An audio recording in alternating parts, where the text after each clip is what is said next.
Welcome back to a special edition of SpeedChat Plus, where we upload on a day that we don't normally upload because I It's definitely your didn't. fault. It is my fault, okay? It's kind So, of your the fault, last not episode, entirely. we recorded for 2 hours. We were engaging. We felt good. We were on fire. And I thought everything was fine because I don't touch my settings. I don't change my settings. I record the video. I upload the video. I go to bed. But when Windows updates, fun fact, it completely changes all of your default settings. So my microphone here was no longer my default setting. So yeah, no, it didn't record my voice throughout the entire thing. You could hear Michael just fine though. I mean, he had some excellent points for sure. But yeah, now we're recording this and speed uploading it. So happy Friday if you're watching this the day it goes up. Because as soon as we're done here, Yeah. I'm uploading it. It's just going live. All right. At Yep. this point, we Get, might as well live stream it. But no, no, seriously. literally. Hi, Michael. How are you doing? It's been a whole 2 days since Hi, I've talked to Aaron. you. I know. Wow, that's crazy. Yeah, no. It's been also like almost 2 weeks since we last uploaded a podcast episode. You I know, think that's no. I mean, like a we've been week and a good. We've been half. on it. No, Yeah. it's because Yeah, it's like the yeah. last one went live on the Thursday was supposed to go live. So to you, it Mm. feels like it's been a long time because we Because uploaded we it recorded early, it and now on this like a one's being recorded Monday. Yeah. late, and so Yeah. yeah. Anyway. Hi, Anyways, we're so hi. back. We're here to talk We about really video are. games and video game culture and things happening in the community. And it's like And there's a lot. there is. We already had enough to fill a 2 hour slot when we recorded a couple days ago. And then within those 2 days, more things happened that we can talk about. So we're So, gonna try to like not spend 3 hours today, but if it happens, it happens, hey, you whatever know? happens, happens, you know? I do want to jump Yeah. into some quick shout outs. The first one I'm going to get to real quick here. Fun fact, as we were recording the last episode 2 days ago that Yep. nobody saw, it didn't happen, What mid episode? recording, I ended up hitting 50,000 subscribers on Yeah. YouTube. Yay! They gave me a little achievement being like, congrats, that's a big achievement for your channel. And it is. I never thought I'd get to 50,000. And the fact of the matter is it's just a number. It really doesn't mean anything. Like, I Yeah. could upload a video and it would get like 200 views, or I can upload a video and it would get 20,000. It's like the Yeah. subscriber account, as cool as it is, doesn't necessarily translate to success, but it's a nice milestone for sure, right? It means that I made good enough content where 50,000 individuals at some point in time liked that piece of content and said, "Yeah, I'll hit the subscribe button for that." So that Yeah. alone means a lot. It really does. So on top of that, the second milestone I kind of hit, which I don't think this has ever happened to me in my life, is that my last two videos, which plays a big part into how I got to 50,000 Yep. subscribers now. My last two uploads both hit 100,000 views. Sheesh. Sheesh, right? And then like you can see the Sheesh. numbers on that. I took this screenshot right before we went live. The Little Nightmares Mhm. one is actually over 101,000 now, but that's pretty comparable. Both are Wow. coming up to 4,000 likes. The like ratio is still pretty good. That's what you like to see. It means I didn't necessarily make bad content. And like, first of all, I didn't think the Yuka Replayly review was gonna be like a banger. Okay, I recorded that, and IGN is mauling right now. They're IGN is screaming. crying because my review has Yeah. more views than theirs. The honest to God story is that I was working on the Sonic video when I was given the key to Yuka Replayly, and so I had to Mhm. finish up the Sonic video, then play Yuka Replayly, then like write, record, edit, and upload that all in like 2 days. So That's this was insane. that was a really thrown together video just so I could beat like the embargo time, right? Yeah. So the fact that that one did well, I'm really happy with. And then the Little Nightmares video, I hoped it would do good. I didn't think it would do that good because again, never in my life have I gotten back to back 100,000 view videos ever, That's right? so cool, man. Like when it comes to like Toontown content, it's pretty rare for any of those to hit 100,000 views, but Yeah. you know, it just shows that the ceiling is out there, right? Follow your And you're dreams, like, make content yeah, you're passionate about. Honestly, like you're in a good spot, I think, as a creator. You're starting to find thank like you. your footing and your My voice that voice. yes, you still have that like Toontown presence that Mm-hmm. is like, iconic, but like at the same time, you're like also like starting to like branch out into like a whole new audience demographic because of your own like hard work, Yeah. and it deserves to be recognized. So keep up the good work. I appreciate it, and I'm trying my best. And the fact of the matter is I did record and edit 2 other Toontown videos in the same style as those videos, and they did well as well. One of them amassing over 12,000 views, and the other one over 40,000 views. So I'm happy to make Heck Toontown yeah. content when it's applicable, for sure. So, Uh-huh. but yeah, Uh-huh. that's my little self promo shout out. Thank you guys for subscribing to that channel if you have. Appreciate it. Literally, I have to say, I type Megasnoop on YouTube and I see the top 3 results. I see Megasnoop's YouTube channel, subscribe, Mm-hmm. and then I see latest from Megasnoop, Little Nightmares Fall from Grace, and You Could Replay Lee stacked the exact way in the screenshot on my YouTube search feed To be right fair, now. they were my latest. Those were my 2 most recent videos. One of them uploaded last week, and the other one uploaded the week before that. So, hey, we take those. It's working. It's Yeah. working. I don't think my next video is gonna be 100,000 view banger, but I'm still gonna put the same level of work and passion into it. So Any teasers, any hints, any spoilers? I was caught between making 2 different videos, and I actually have a third on the back burner the back burner that I'm working on. So the first one that I'm like, yeah, I think I'll make this one is, you know how I did the history of Lego games? Yeah. Well, now I'm doing the history of Call of Duty multiplayer, especially with Black Ops 7 coming out, and there being Yeah. like 25 games so far. I've experienced all the Call of Duty games from like the very beginning. I played COD 4 the year it came out, and World at War, and Yeah. MW2, and Black Ops 1, and every single one up until this point. I feel pretty like I can talk about it because I was there, you know? PogChamp. And so I don't expect it to get 100,000 views, especially amongst my current audience. But hey, if you do want to watch it and help Hey, it expect hit that the algorithm, unexpected. you You know what never I'm know. saying? I'm always hopeful. Like that kind of video has a high ceiling, so we're trying out here. The other one I was thinking of working on was kind of branched off of a short that I made that I was like, yeah, people seem to have a good idea for this, and it was just expanding the idea of what the canon video game difficulty was. So not only am I going to talk about how some games don't have a difficulty because that's always the way they're meant to be played, but how other video games have difficulty options ranging from like story that's even easier than easy, and it goes easy and medium and hard and difficult, and like crushing where it's like you only get 1 life, and if you lose, the whole game starts over from the beginning. And then going through different games and being like, well, actually for this game the canon difficulty is medium, for this game it's the crushing difficulty, but believe it or not, and here's your little like spoiler, the easy difficulty, there is one game that's canonically played on easy difficulty, and do you know what that is? What is that? It's Doom. Because Doom Guy is so powerful that he shreds through all of the demons without breaking a sweat. So although you can play that on any difficulty you want and enjoy it, like canonically for that world, easy is the canonic difficulty. Yeah, and 100%. I thought that was a pretty unique twist. So and then the last one that I want to work on, which I'm not going to start right away because I have like a cushion, is discovering Paper Mario likes, because I already have 4 games picked out, such as Bug Fables, the Born of Bread, the Outbound Ghost, I think it's called, and then there's a new one coming out next year called Escape from Ever After. They're all heavily Paper Mario inspired, and I wanted to explore the wacky world of Paper Mario clones, and that's what I was going to title it, title pending. So I have time for that one. You have plenty of time for all these projects. I love having projects that I'm kind of like I'm passionate about and I'm so excited to like dig my hands into. Oh, I'm so excited. I'm so happy with what I get to do, for real.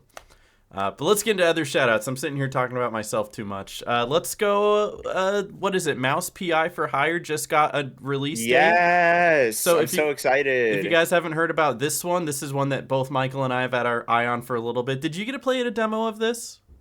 I haven't played the demo because I didn't get a chance to swing by the TwitchCon booth, running around doing everything. They had it at TwitchCon, before they like dropped this release date trailer. But I have like seen and watched like closed doors like gameplay back at Summer Game Fest play days, and like just seeing how the gameplay flows and like just all the like. I mean, the trailer does capture it quite well. I mean, it really is like so much fun, and it's a game I'm really looking forward to. Like, Like it's like low-key. if Doom meets Toontown. Yeah, no, That's what it literally. is. It's Doom meets Toontown. If Mickey Mouse decided to be a shredded shredder, you know?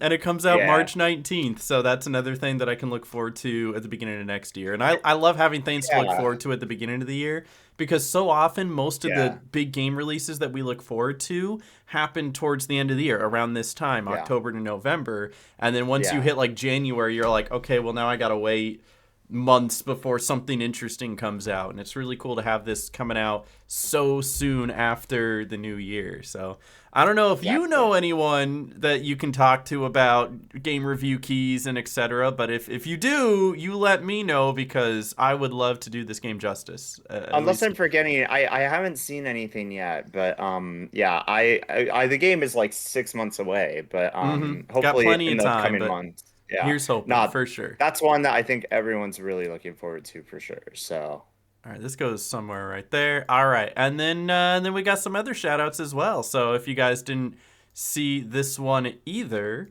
we've got a... Is this an announced date as well? Oh my goodness, it's so loud. Sonic Rumble now has announced a release date as well. Is it in the oh my trailer? Do I God, have to... finally, it's in the copy. It's There it is. November 5th. November November 5, 5th. November There it is. 5th.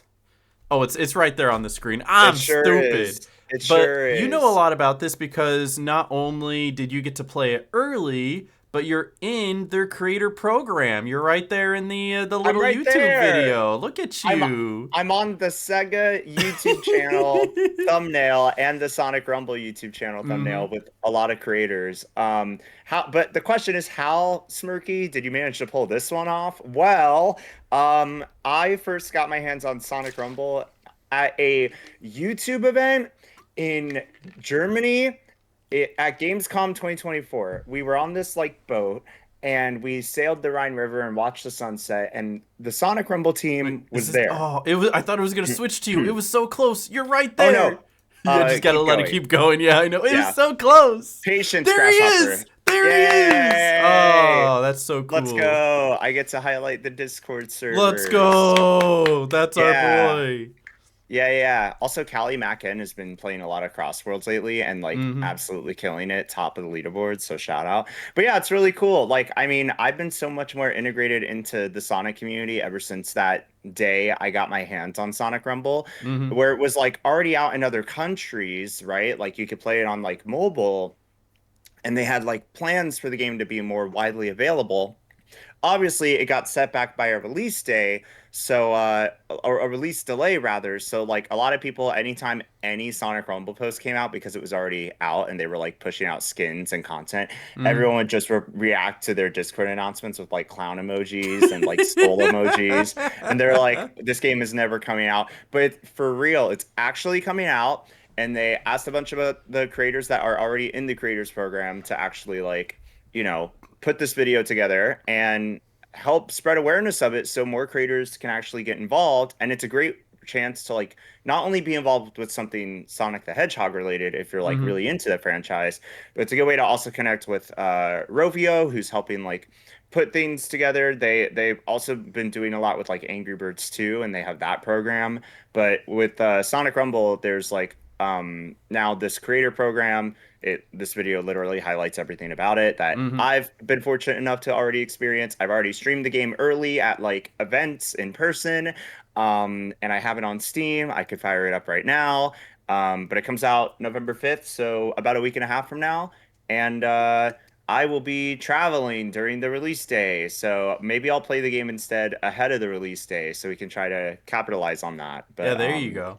I love that yeah, they choose the right people for this as well. Like the guy that they I have up do. right here, that his name is That that Sonic Sonic Gamer. Gamer. He's got Sonic all around the background. He's got the blue jersey on. And the Go to the next guy. The next guy I think has I think his name is Sonic Central if I remember correctly, and he's got like this TV Sonic Sonic Station, Station. and he's got the like the footage of like the game in the background with all his hmm plushies. I thought that was cool. So Yeah. I would just wanted to pick out because I thought it was funny. It's not, but it almost looks like a Uh-huh. Detroit Lions jersey, which is ironic because their two running backs, if you know this, they have Jamar Gibbs and David Montgomery, and the nicknames for them are Sonic and Knuckles, because Wait, Jamar that's Gibbs is crazy. so fast that he like is usually speedy, and then David Montgomery is the rough and tough one that's hard to get down, so they call him Wow. Knuckles.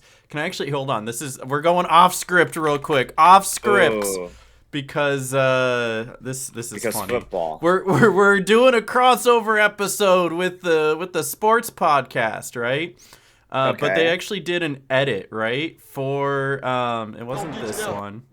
They did an edit for Jameer Gibbs when he was doing. Oh, here it is. Oh, I love this one. Oh, there it is. Rings. There it is. You can see rings and everything. Score time. They hand it off to him, and then they got like rings on the field. It's the little boost pad. That's crazy.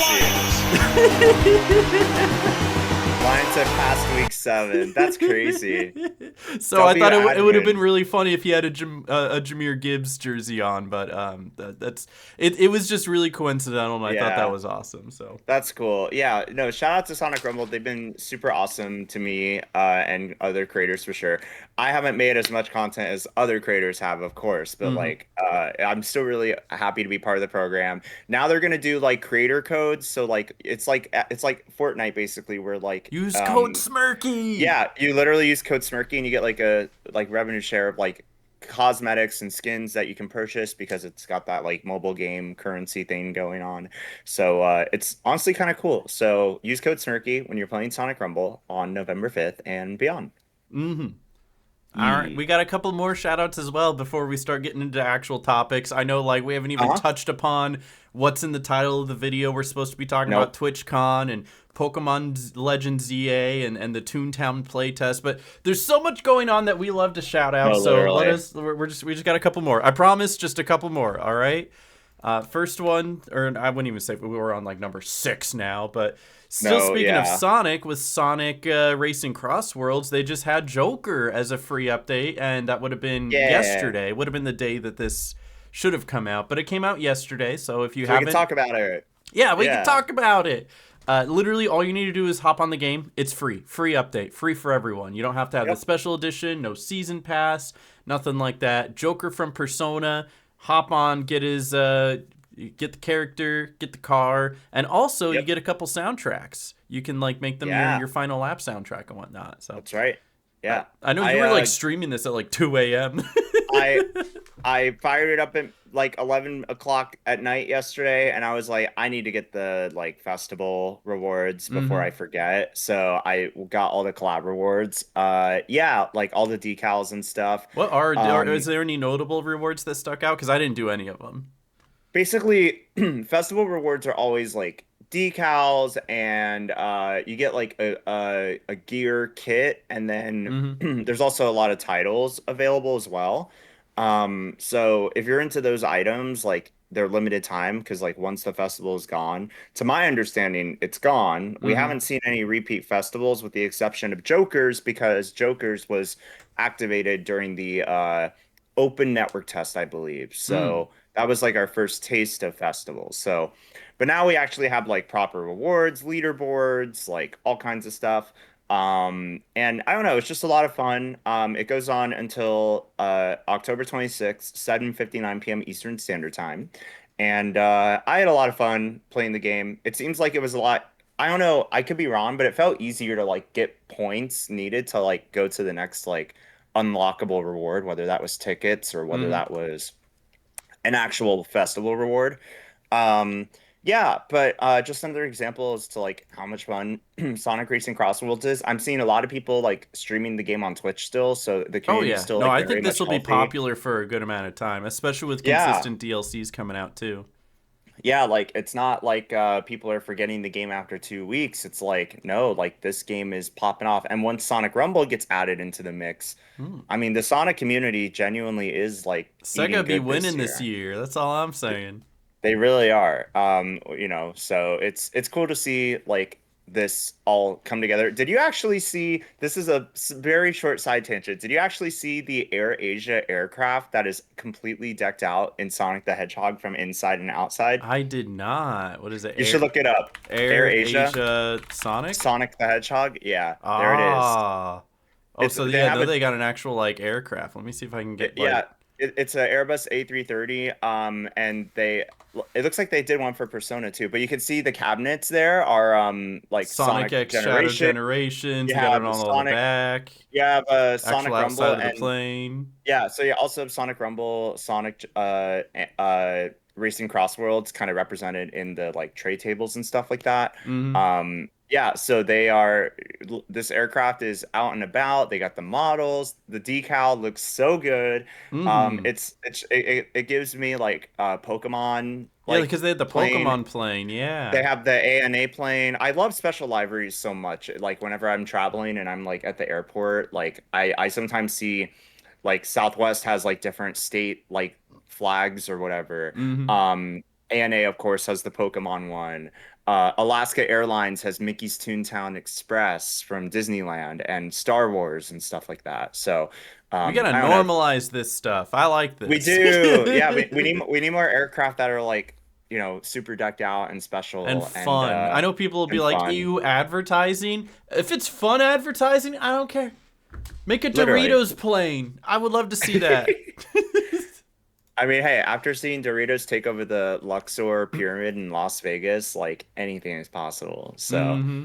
yeah, shout out to Sonic Team. I mean, it's just another example as to how much they've genuinely been cooking this year with their IP, and Mm-hmm. I'm so excited to see like where the future goes for Sonic. So, very excited about it.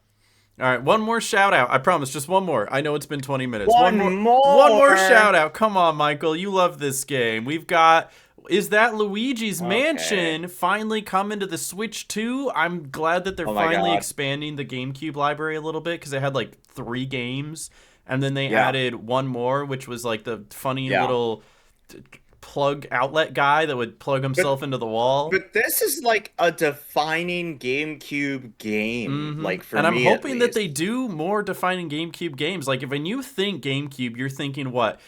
Sunshine. You're thinking Uh-huh. Luigi's Mansion I'm thinking and Mario Party Mario. You know, personally. some of the Like, Mario. There was 4 Mario uh, parties on the GameCube. I hope to there see there were any and all of them. there were Seriously. some Pokemon games on there that took off. Mm-hmm. Like But Gale of like Darkness, I console think. Yeah. defining, I think Luigi's Mansion was a launch title for the GameCube, right?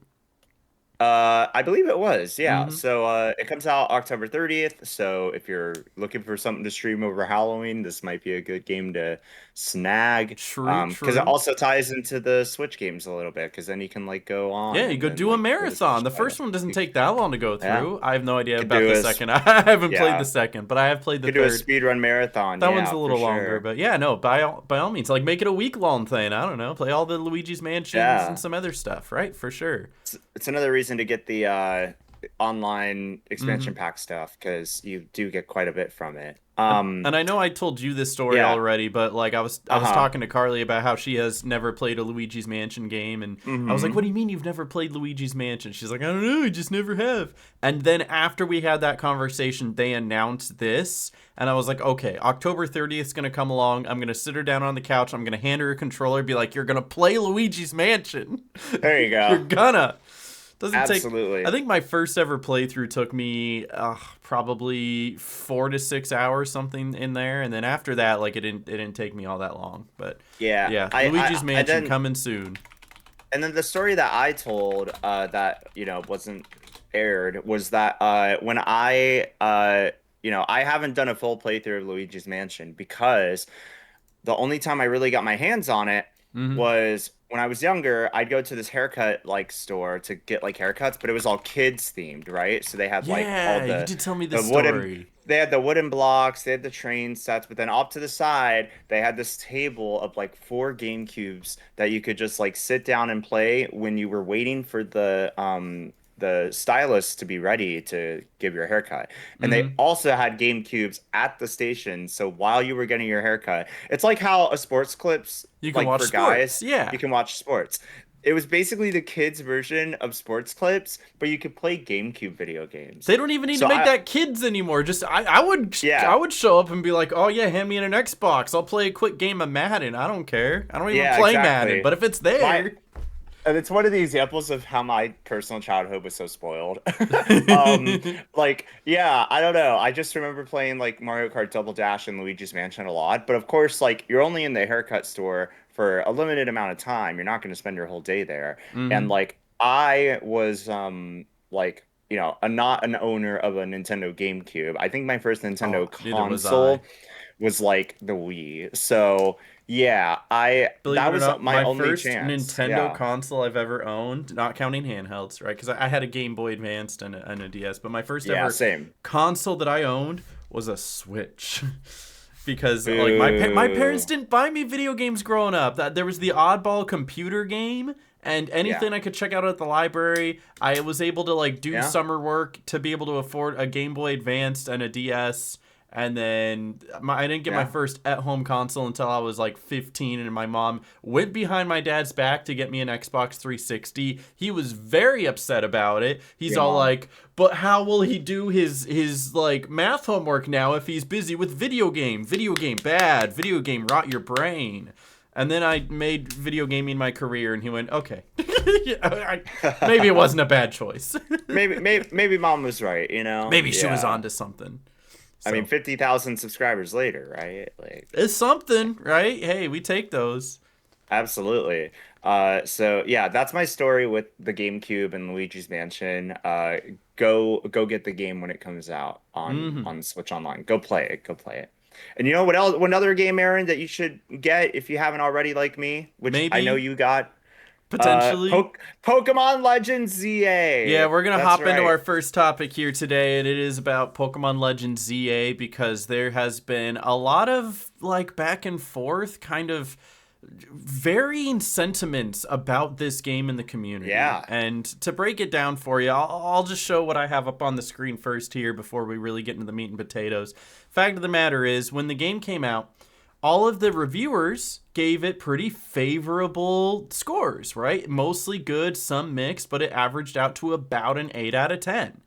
And then the game was released, and across, 2,500 users, there's definitely more bad than good, and it's about a 4.6 for user Mm-hmm. score. And just to Mm-hmm. like give you something to compare that to, the first one was just beloved by everyone.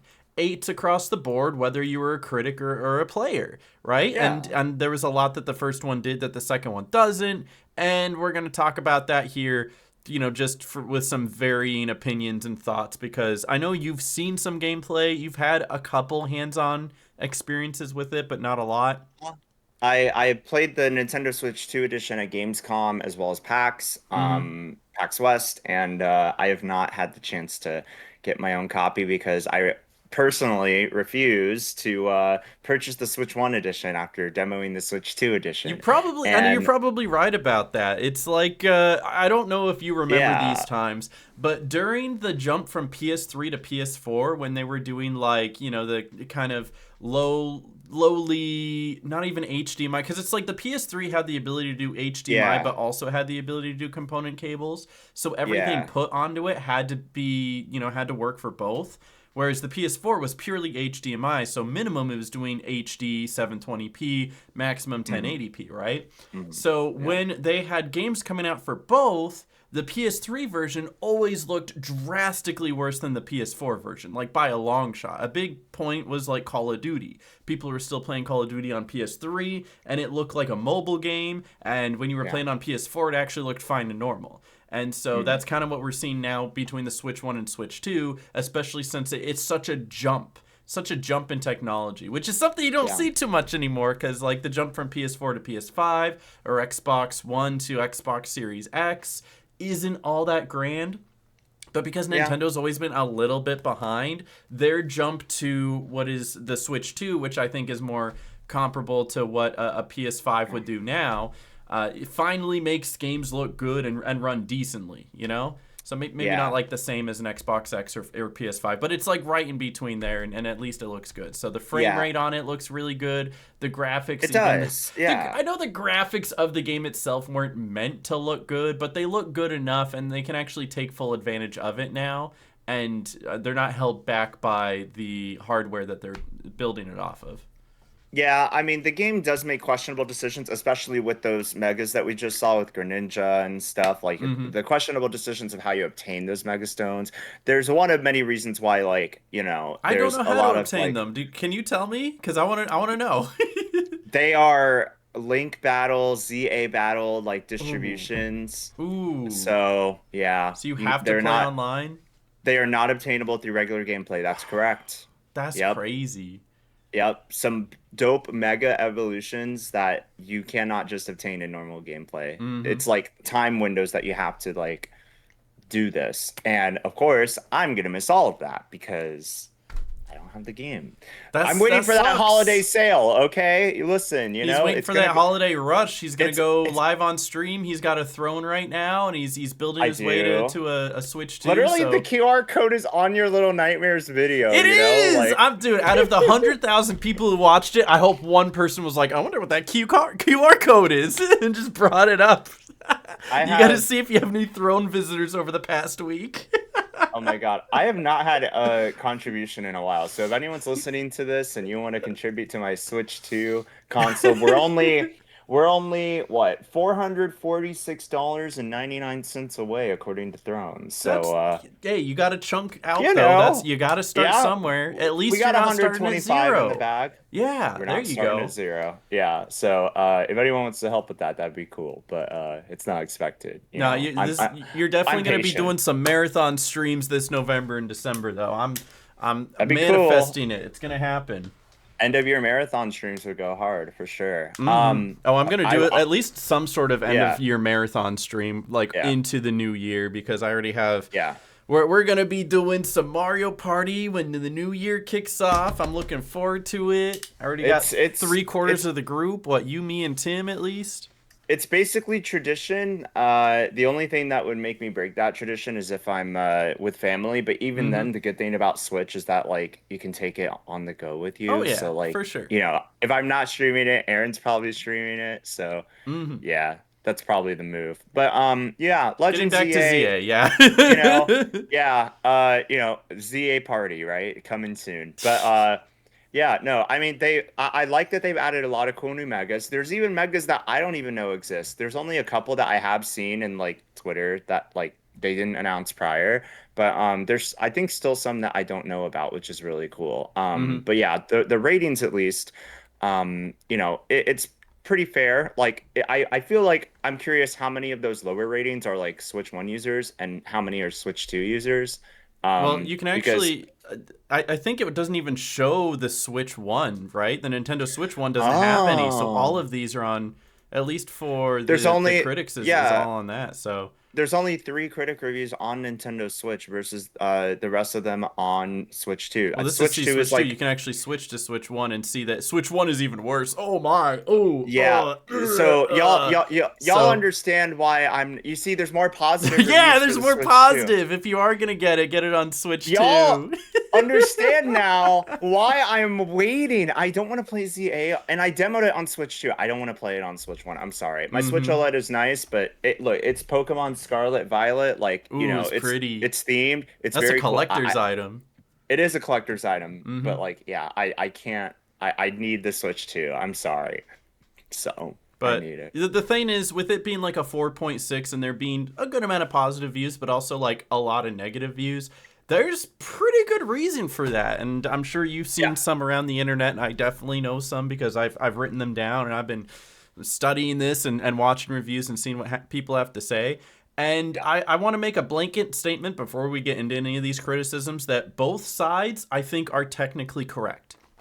Because there's one side that is saying, hey, I bought the game, it cost me $70, and I'm playing it, and I'm having fun, and I do not regret spending that $70, and I enjoy it, and I don't like people making me feel bad that I spent $70 on something that I'm liking and enjoying. And by all means, I don't want to take that away from anyone. Any criticisms of the game should not take away from your experience enjoying it, for Yeah, sure. 100%. Yeah, On there's the still other people that are side, though, genuinely enjoying it. Yeah, yeah, yeah. on the other side, though, I think it's absolutely fair to critique, especially when it comes to a multi-billion-dollar company that has the resources and assets to make something fantastic and then purposely cuts corners and holds back just to maximize profit, where they could be providing an even better experience. I'm glad you're enjoying it. However, it could be better, and I want it to be better 100%. for you, for sure. So when it comes to cutting these corners, a couple of the big points that a lot of people have been pointing out. Number one is no voice acting. And I know that Pokemon has never really had that cemented voice acting before, but that's also because you're used to the handheld games. You walk up to the little NPC, you click on it, and it goes, and it has that sound, right? Like, not a lot of handheld games had voice acting. I mean, can you think of one, like, Game Boy Advance game with voice acting? There might have been the "Hoo-yah" from Legend of Zelda. That's the only thing I can think of.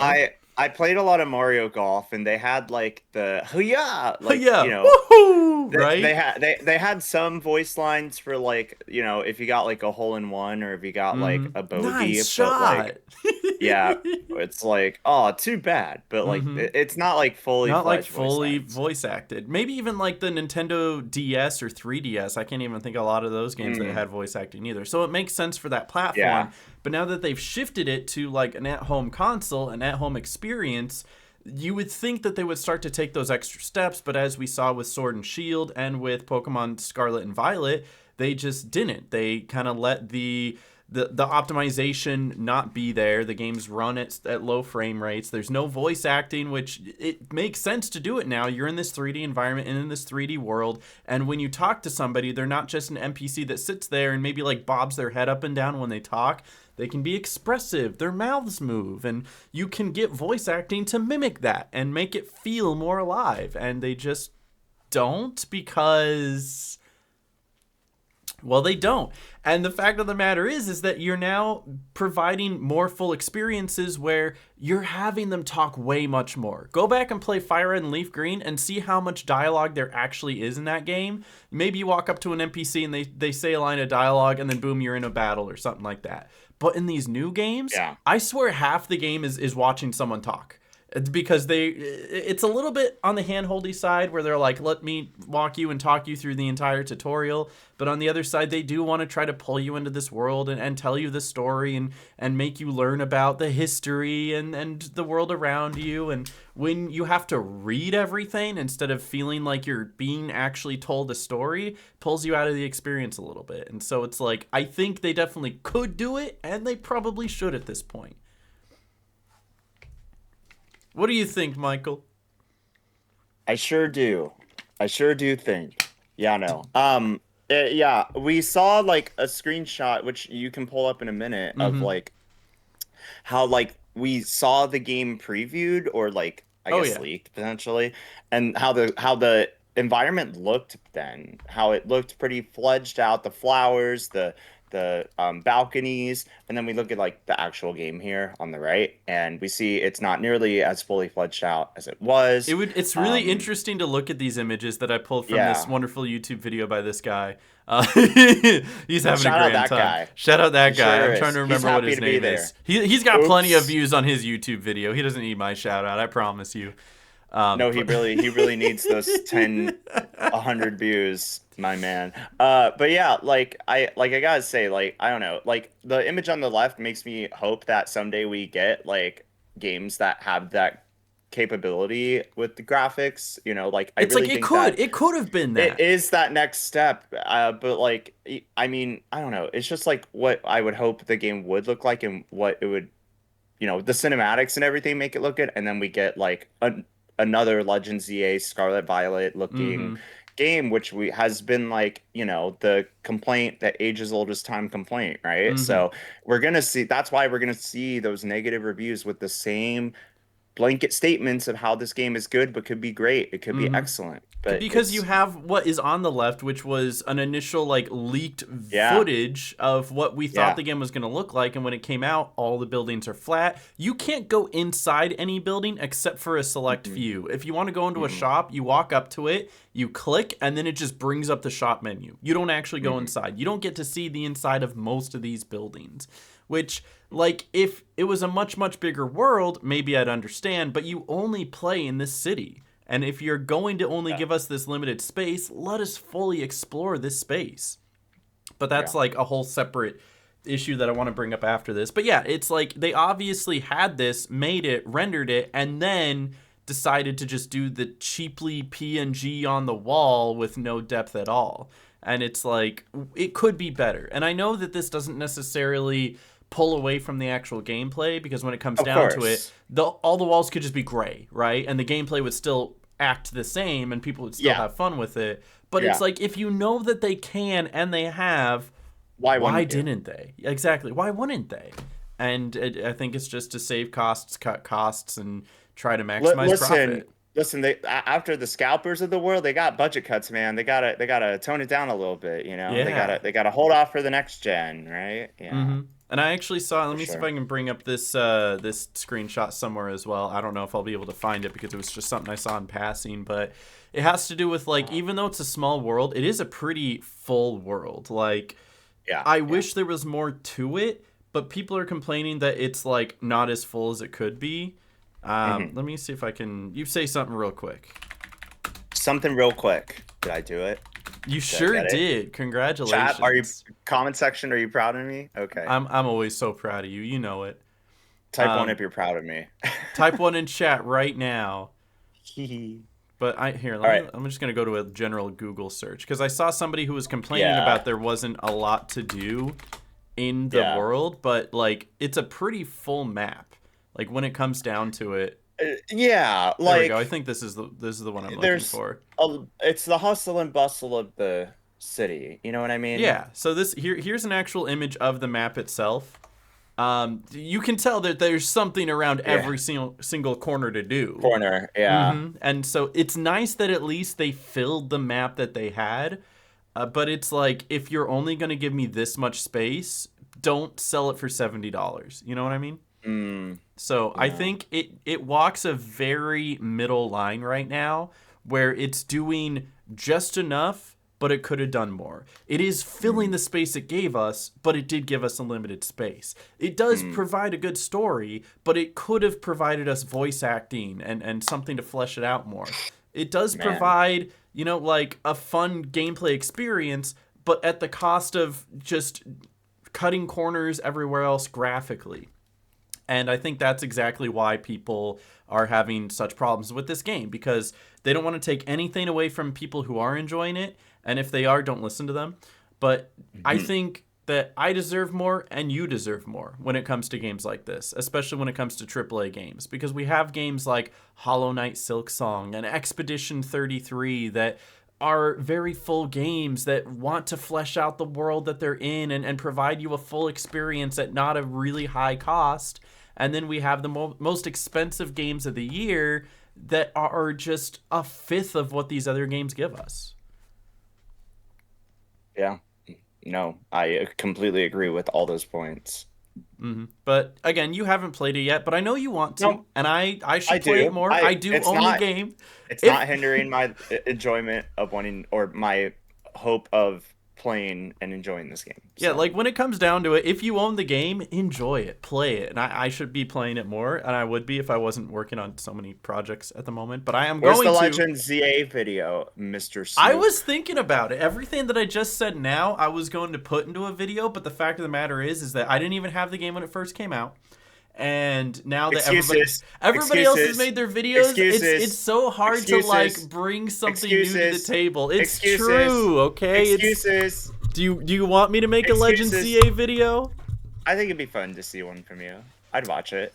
I appreciate it. I might have to play the game more, but it will be pretty much regurgitating exactly what I said already, as far as like, you know what I might do? Because everyone did their videos as soon as it came out. I think I might wait like a month and then do like 1 month later, why did everyone hate this type of video? And I think that could do better, because it's like when you're trying to pile on when everyone else has already made a video, you're just kind of trickling in at the end. But then once this fad is gone and everyone's complaining about the next thing, then you sneak in with like, hey guys, remember this? And they go, oh yeah, I do remember that, you know? It's all about timing. Timing is crucial in content. Yeah.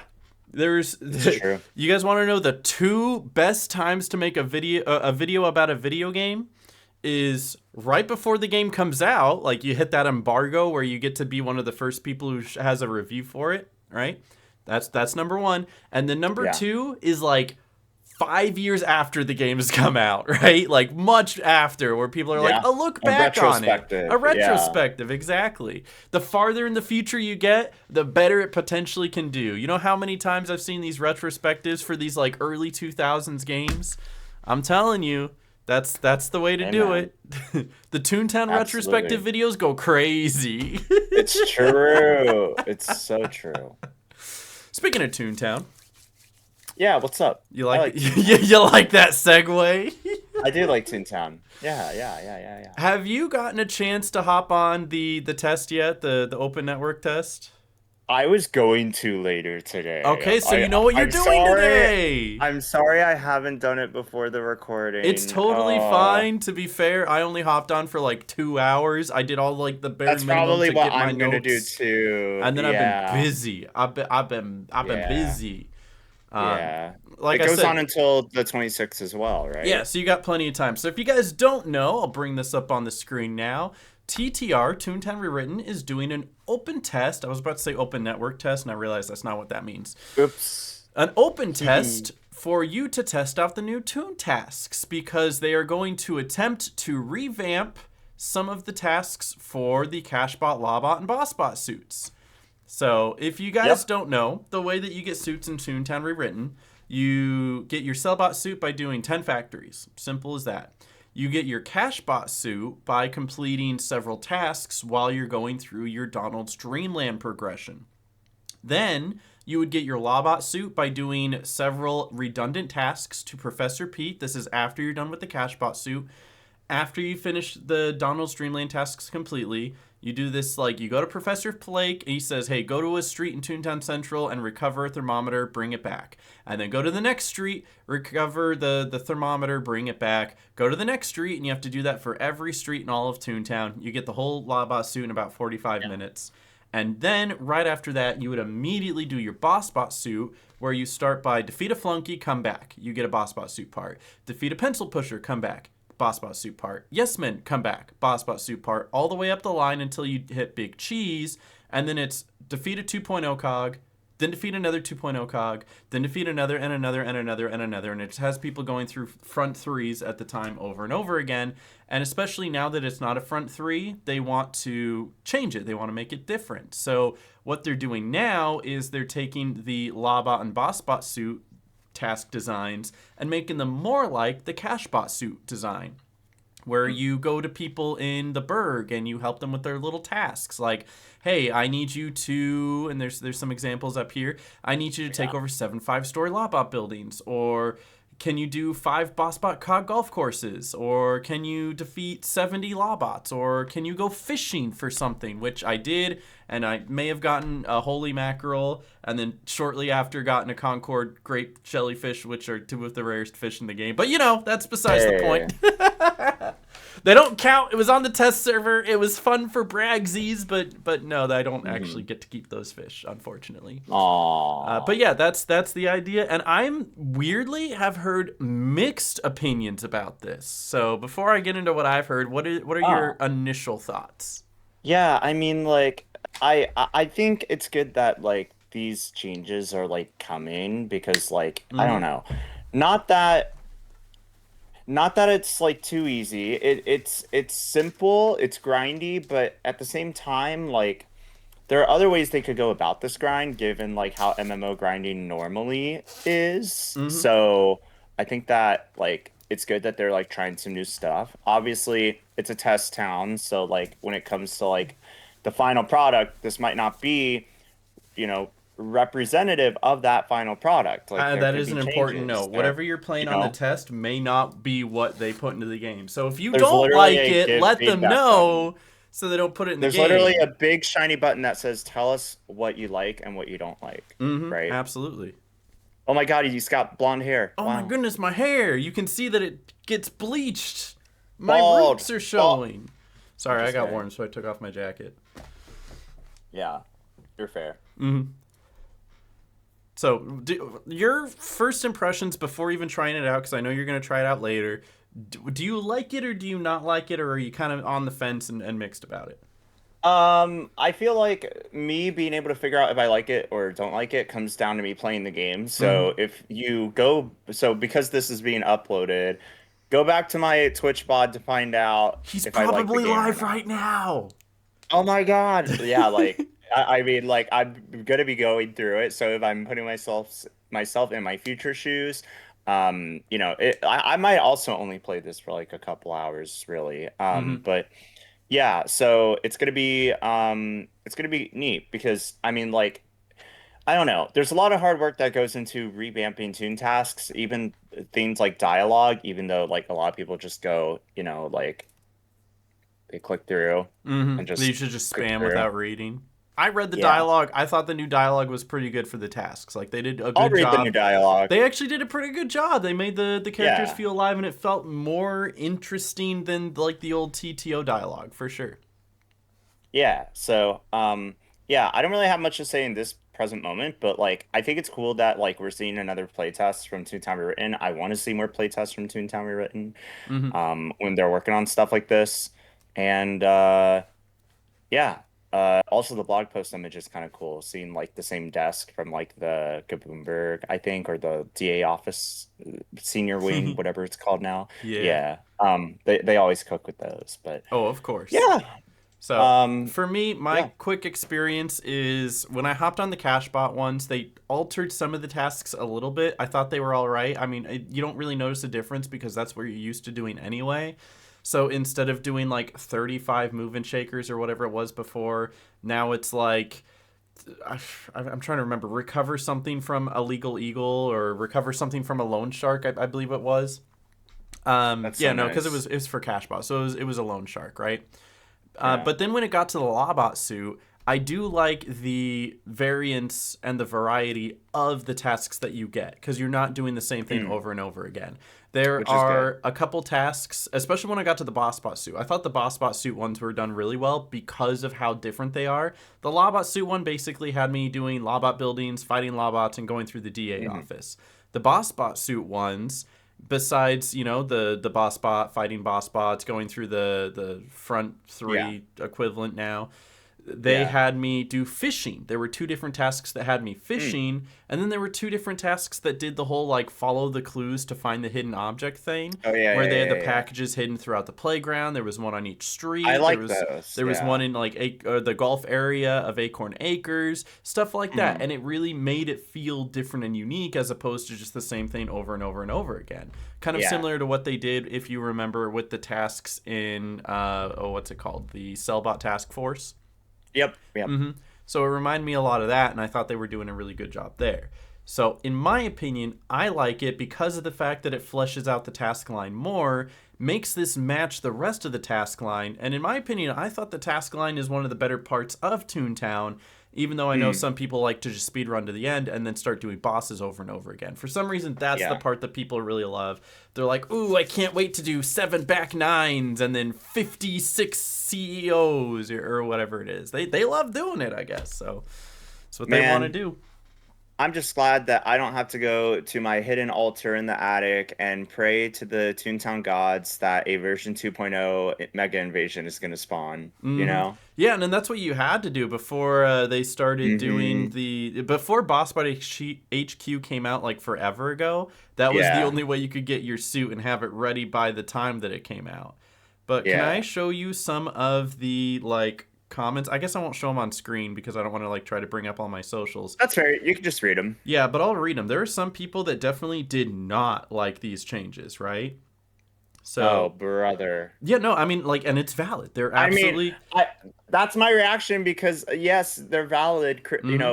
but there tends to be lines between criticism and just downright like I do not like this, why, hatred, kind of elitist Hmm. comment. We get this every time from the Toontown written side of things. We do. People do not like to be open to change on Toontown, and I really hope that doesn't mean that they're not open to change in their life, because life comes with a lot of changes. But I think there are like you know, there is a difference between some people who are concerned about the change and some people who just want it to be vanilla Toontown. Because there was a lot of people who were against the new field offices and people who were against the new facility revamps, and I love both of those changes, and I think Toontown Rewritten is on a great path right now, especially with adding a new playground as well. There's some people who don't want the new playground. And new gags. Like they're like, I don't want this. Why? I want TTO like it was in 2005. Literally, they're not changing like the playgrounds that you already know and love. They're just adding a new one that you're gonna know and love. Like, come on.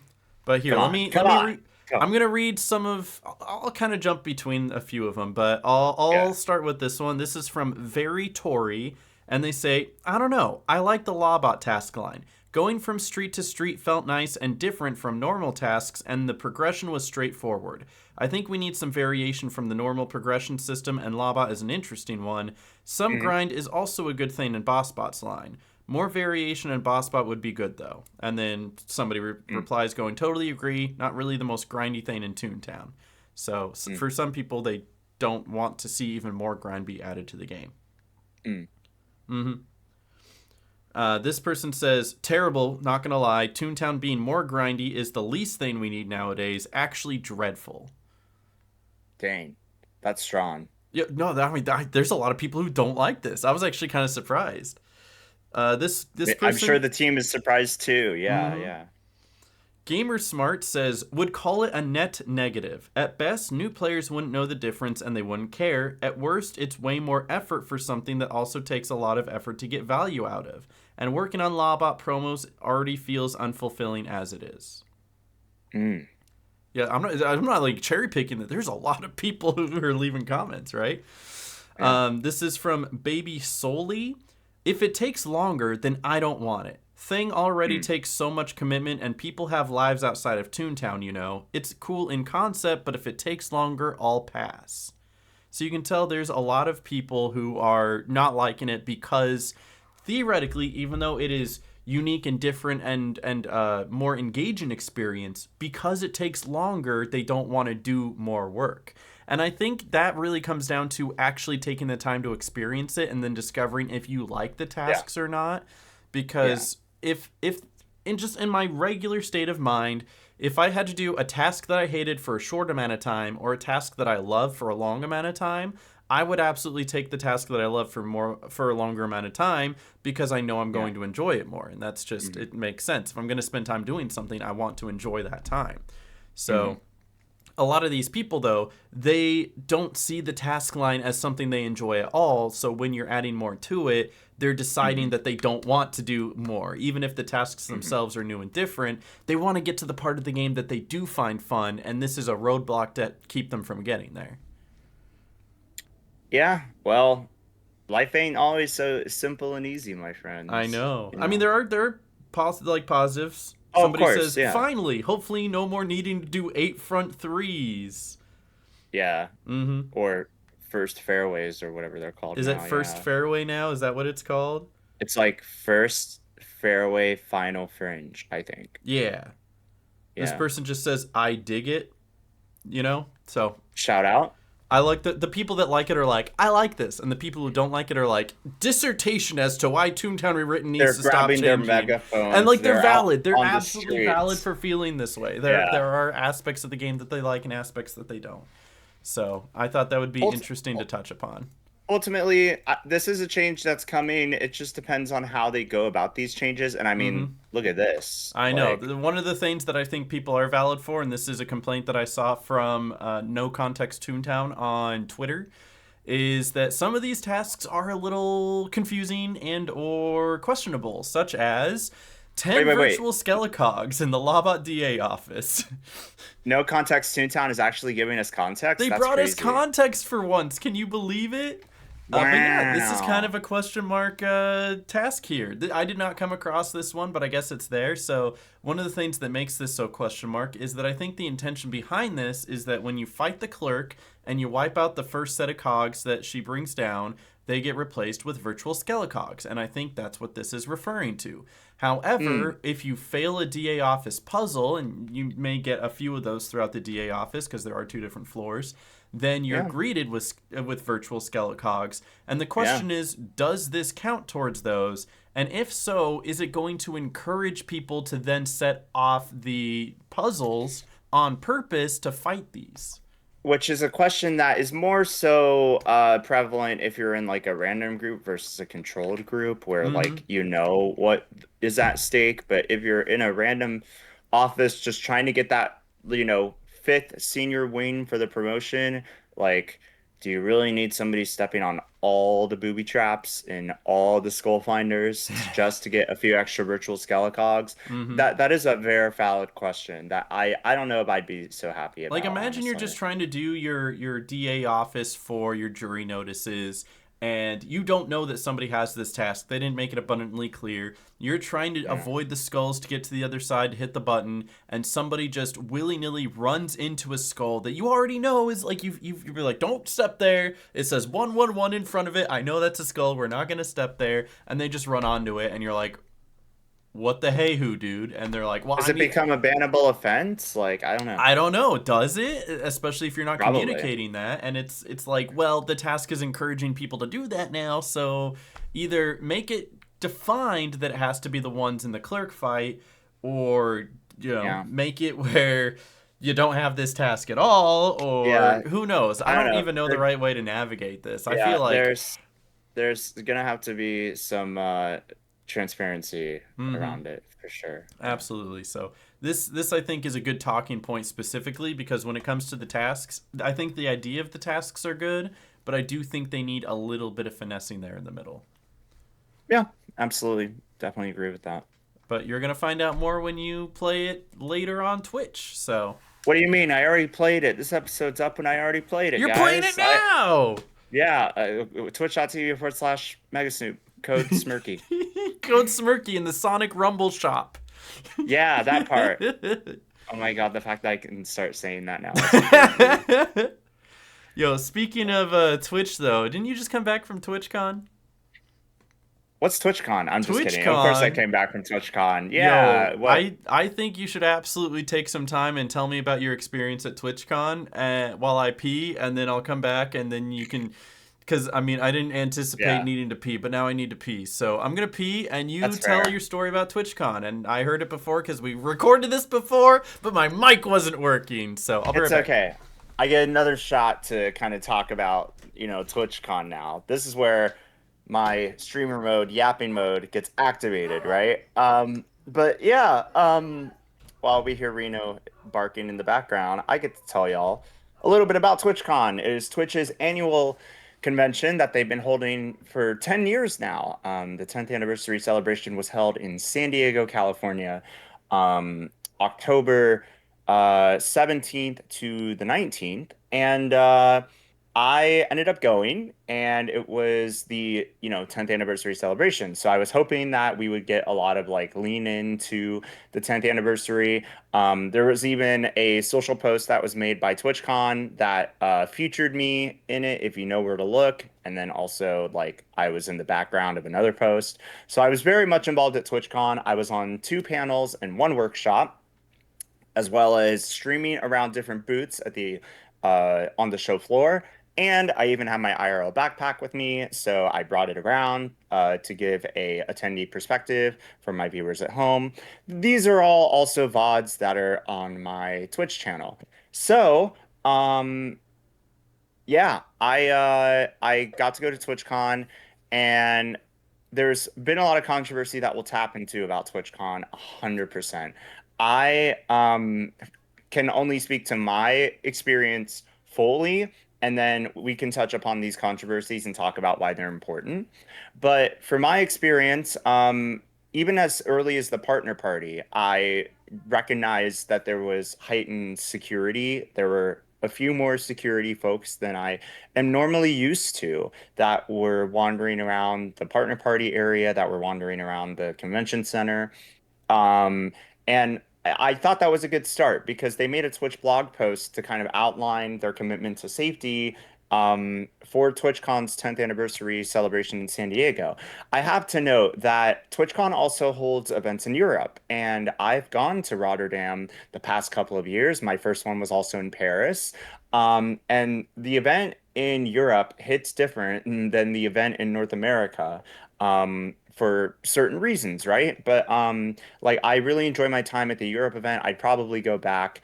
But as it goes for like the North America event, it's super close. It makes sense for me to go, but it's also just so much more expensive. It's just a lot more people. And yeah, like it's just a they're like two different experiences between Europe and North America TwitchCon. But when it comes to San Diego this year, from my experience, I really enjoyed doing my sessions that I had. I You were on a really couple enjoyed panels. I was on You did like panels. a Yep. partner thing, right? Like a what was it? It wasn't a Um, part. It was trying to think. Usually it's partners only where people come in and then they have like Twitch staff and ambassadors and partners come in and be like, "Here, let me help you." And what am I thinking of? What's everything that you did? are are you thinking about Creator Camp Maybe I'm thinking of or Creator Camp or workshops because or something like that. they do lean into ambassadors and Twitch staff to help, you know, educate the community on different topics. So Mm-hmm. like that could be what you're thinking of. Um, but yeah, I mean, there obviously was the partner party, all that stuff. I spent way too much money at the loot cave, as I always do. I Everyone kind of does. hope They that they keep would, raising the yeah, prices there. I saw the they prices of them do. and I'm like Yeah. $70 for a hoodie. I did spend the $70 on a hoodie. Mm-hmm. I admit it. They got me. It was a blue hoodie. It's my brand colors. Where's I had the to buy it. ambassador discount? Come on. I know, right? I wish, I wish. But yeah, like I I was hoping they would have more like 10th anniversary things happening at the show. Mm-hmm. They had a couple merch items, which I thought there would be more in the loot cave. They had maybe a couple panels that were like retrospective, cool. They had the opening ceremony, which they touched on it a little more than they did in Rotterdam this year, admittedly. But Mm-hmm.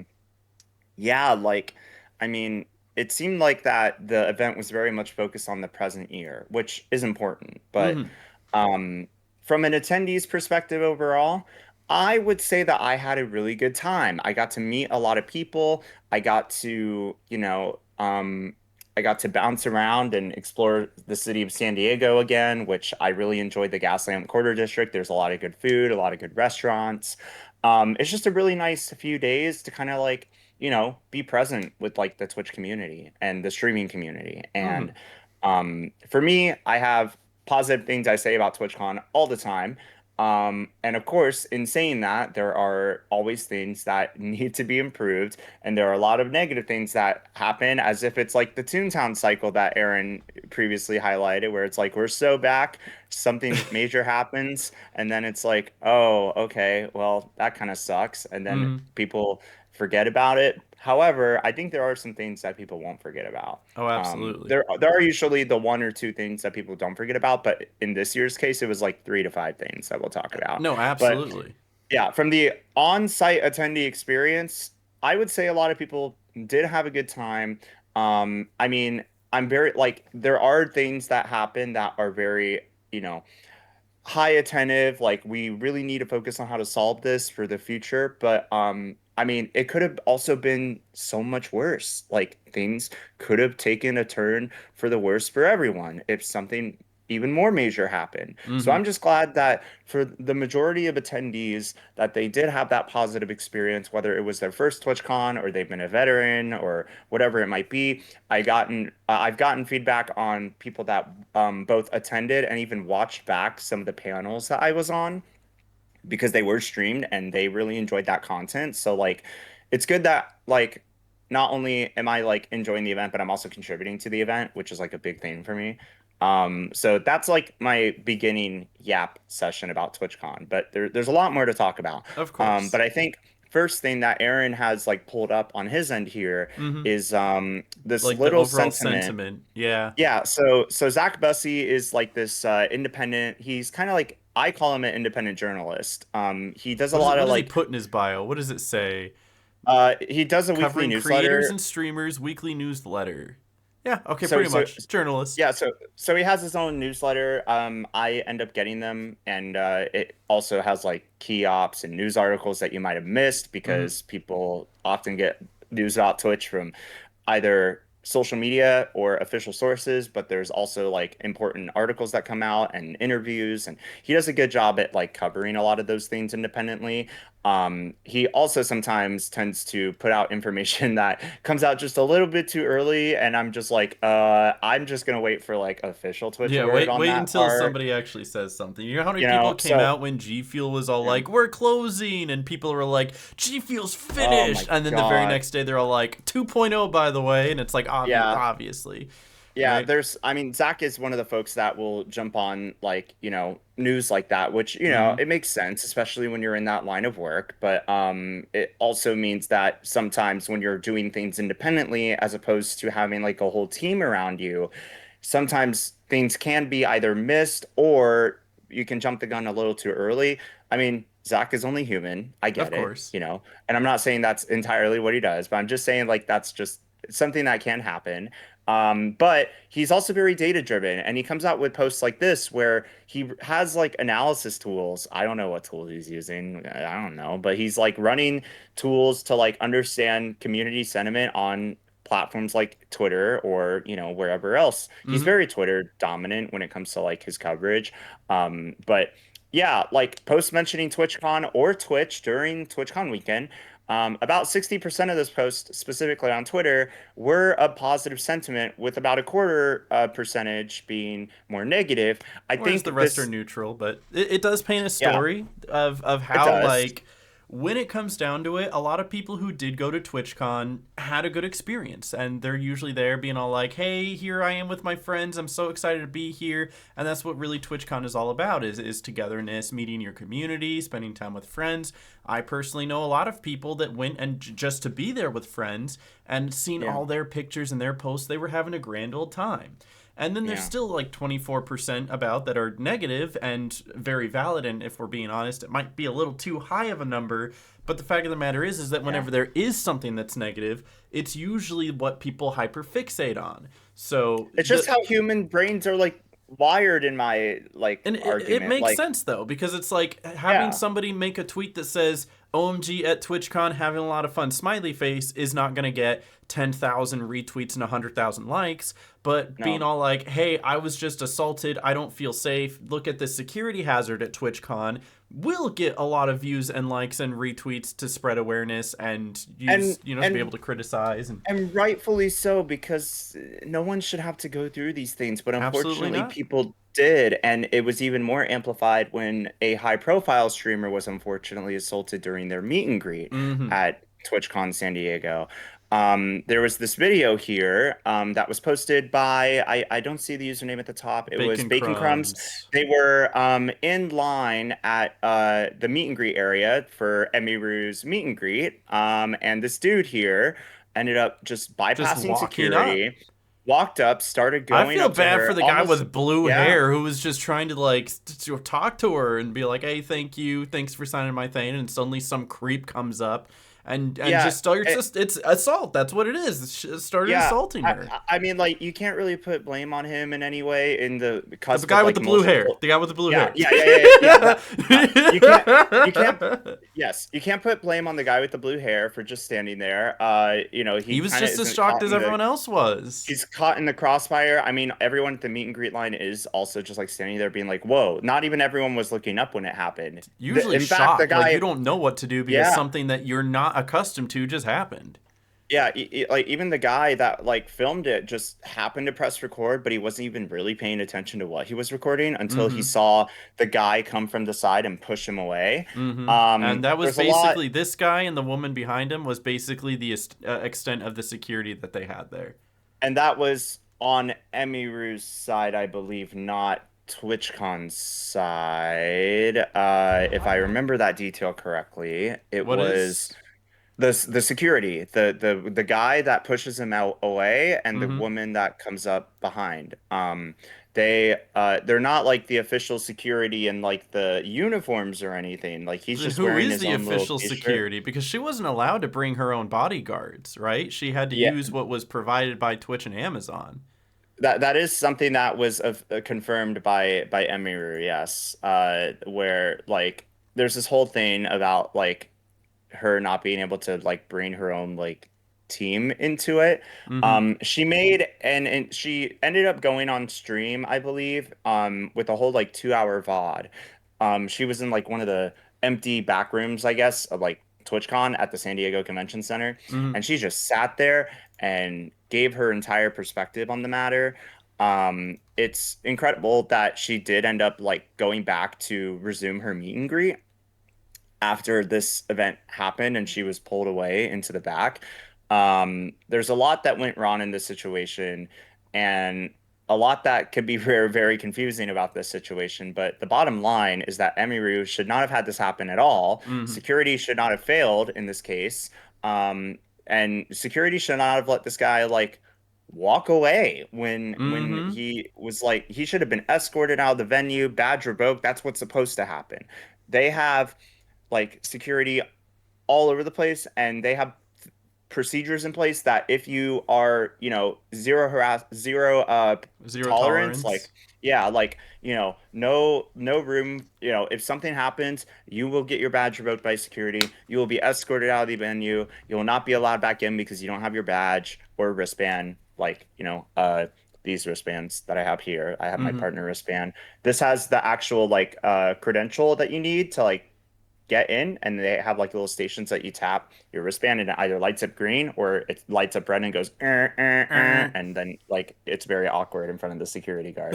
um although I'm there's sorry, you've even been banned from Twitch. Leave. yeah, although there are even instances where like the wristband wasn't even like all that good at like preventing certain people from erroneously bypassing security to go Mm-hmm. into certain areas, including the meet and greet area. Yeah, because all There were that really also happened is he just walked by everybody and everything. Nobody physically yeah, stopped him.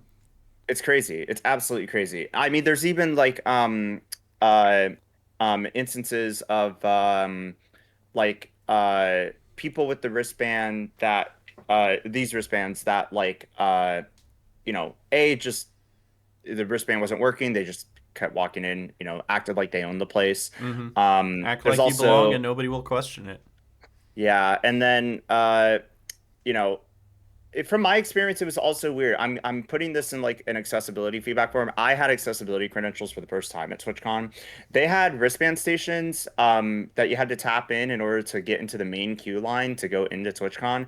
But at the accessibility queue, they didn't have like one of those stations, so you would just like show your badge with the little circle, and then that Mm-hmm. was it. So I never like actually tapped in to like Hmm. as like a data point for like, oh yeah, I'm getting in line for the con every morning. I did tap in to get into like the partner lounge area, of course, but like Mm-hmm. I thought it was a very minor thing. Just like I thought, oh, that's really interesting that like, you know, that was, not present there. Like I think there's a lot that even from the little things to the massive things that Twitch are gonna have to look at to improve, which happens every year. But I think the big thing about this year is that there's a lot of like, there was a lot of concerns from like, especially other high profile creators about attending TwitchCon. Mm-hmm. And as we see, something happened to a fellow high profile creator where, it should never have happened to anyone in the first place. It is completely unacceptable and repulsive that a man ended up going to someone like this, and basically assaulted her. And it And the looked like fact of the in the matter video, is that all he did was like grab her. Looks like maybe he's trying to kiss her or well, something. If and he then had it a looks like weapon, this would here, be so much there. different. No, no, no. I was gonna say in that video, if you go to the moment where right there, like it looks like he pulls something out, like It he looked, like yeah, he I know. might, It looked like he kind of yeah, was, but I think, yeah, it looks like bam. he had something in He's his hand right holding here. he's Like, holding something. It looks like some people suspect it could have been like a knife or a pocket knife it or looked like a something. pen. like a pen, maybe. Like genuinely, Emiru could have been hurt. Like, Mm-hmm. and all that happened was this guy in that pushed him ended up like dragging him in this direction and then just kind of sent him on his way. Mm-hmm. Nobody stuck with him. He was able to just walk freely, through the show floor and then away from the convention center. And it took hours before like the teams at TwitchCon were able to identify him and revoke his like badge. Word on the street is that he was then banned for 30 days off of I Twitch, heard it was which like he was is, banned indefinitely, but then only 30 days, and maybe it's and indefinitely, but like it's like, I know I'm an ambassador. I know that I give constructive criticisms and also say a lot of good things about Twitch, but it's completely unacceptable that somebody that outright assaulted a creator like this, another person at a convention, period, like this, mm-hmm. to just get a slap on the wrist with a 30-day ban, because you could still like watch streams. Like it's completely unacceptable. I'm not very like happy with that result. No, me And a lot neither. of other people are not either. So, um, And a lot of nah, it's people like leading into that. A yeah, lot of people aren't happy to hear which one direction is it? that. Oh wait, Well, no, which it's one? this one. What Dan Oh Clancy yeah. had to say about it in the first place, because it's like banning him isn't going to stop him from stalking somebody, right? Hmm. Like the whole reason this happened in the first place, he might have already been banned from her stream specifically, but in an interview when he was talking to Taylor Lorenz, I won't actually play the interview audio, but what ends up happening is just in a quick interview without any sort of script or any uh, what's the word I'm looking for? Preset questions, Not or I preset, don't but it's know. like prepared statements, right? That's the word I'm Prepared looking for. statements. Without a prepared statement, just off the cuff, Dan Clancy ends up saying something along the lines of, she also has control of her community. That's not necessarily true. She can only do so much from her Mm-mm. side as far as banning him, hiring Yep. her own bodyguard, saying keep an eye out for him. But when you strip away her protection and say, okay, take our protection instead, everything she's done on her end no longer is what's going to protect her. It is now your responsibility to protect her. When you ban these people from your chat, Yeah. it doesn't stop them from making 5 other accounts or following you on other Yeah. socials or doing whatever they can to try to find you in real life. You can't just Which is such ban an them and unfortunate think that that's going reality. to resolve Yeah. it. And it's such So, an unfortunate situation that creators have to go through that like I've gone through a lot of terrible things in my history as a creator mm-hmm, with people going after me and like, where I am and my personal life. It's the not sunshine and rainbows aspect of being a creator. And unfortunately, when people go to events like TwitchCon and other conventions, these are things that creators unfortunately have to think about, especially higher profile creators. So to see, now I know that Dan sometimes gets yeah, things I was taken gonna out of context and edited, I was and gonna say I don't think Dan is a bad person or his intention is to get anyone hurt, but I think just sometimes when in conversation, people will yeah, take a sentence that he says, cling on to it, and be like, "Well, look at what Dan said. yeah, This is the gospel truth. Let's burn him to the stake for it." yeah, It was a poor thing for him to say, and I think if you were to ask him absolutely, about it right now, he would take that back in an instant, and he'd be like, "No, you're a absolutely hundred right. We do percent. need to do better." Yeah, he definitely I don't know how much he was thinking.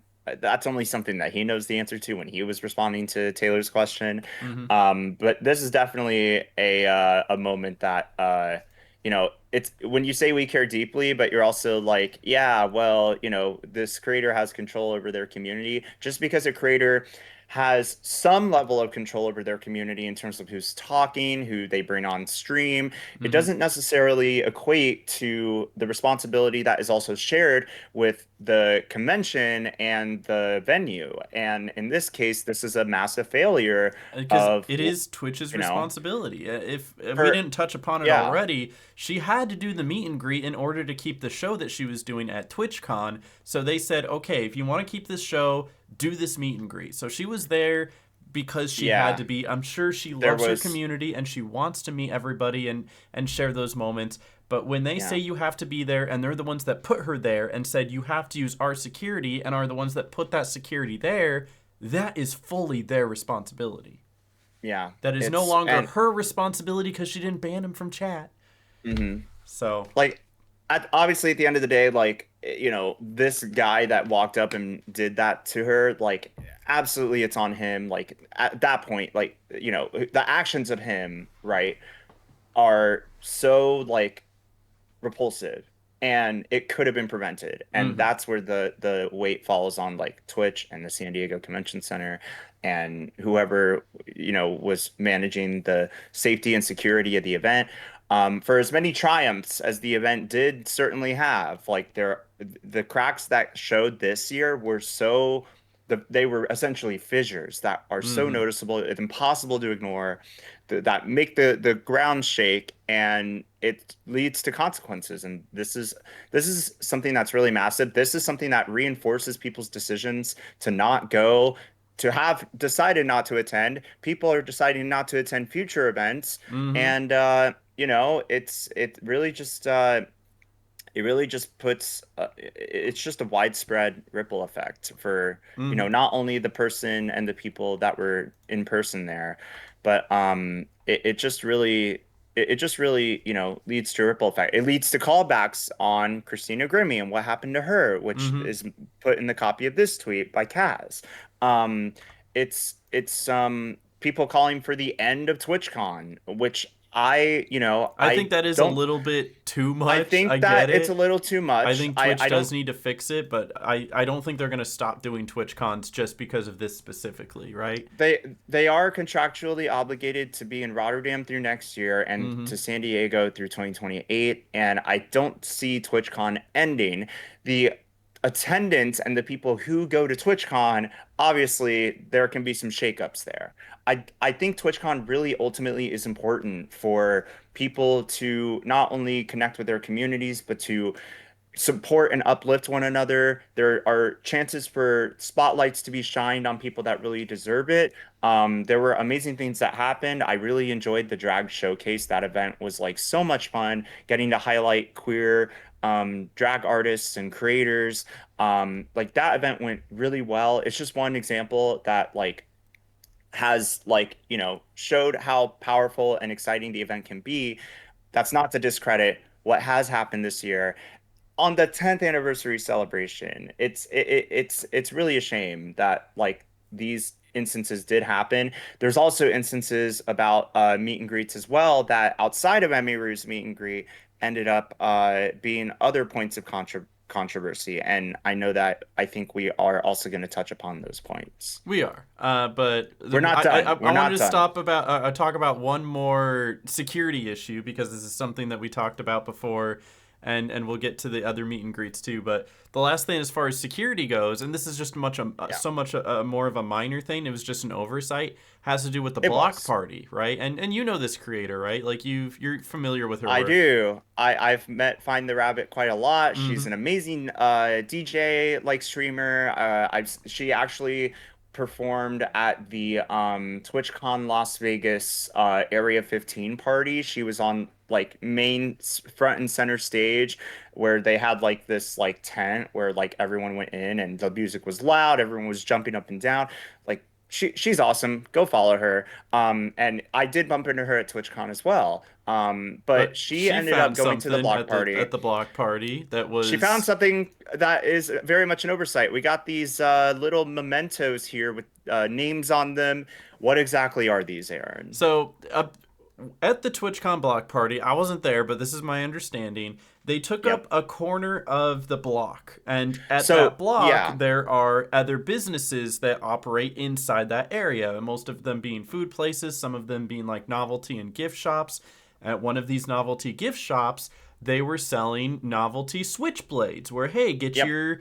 get your switchblade with your name on it. I can't really read any of these, but it's also Yeah. because it's flipped. I'm now realizing it's a flipped video and it's all backwards, That's right? so funny. But like Yeah. if you're John or if you're Yeah. Jonathan or whatever Yep. you're Yep. Yep. Joel, whatever happens to Yep. be, get a switchblade with your name on it.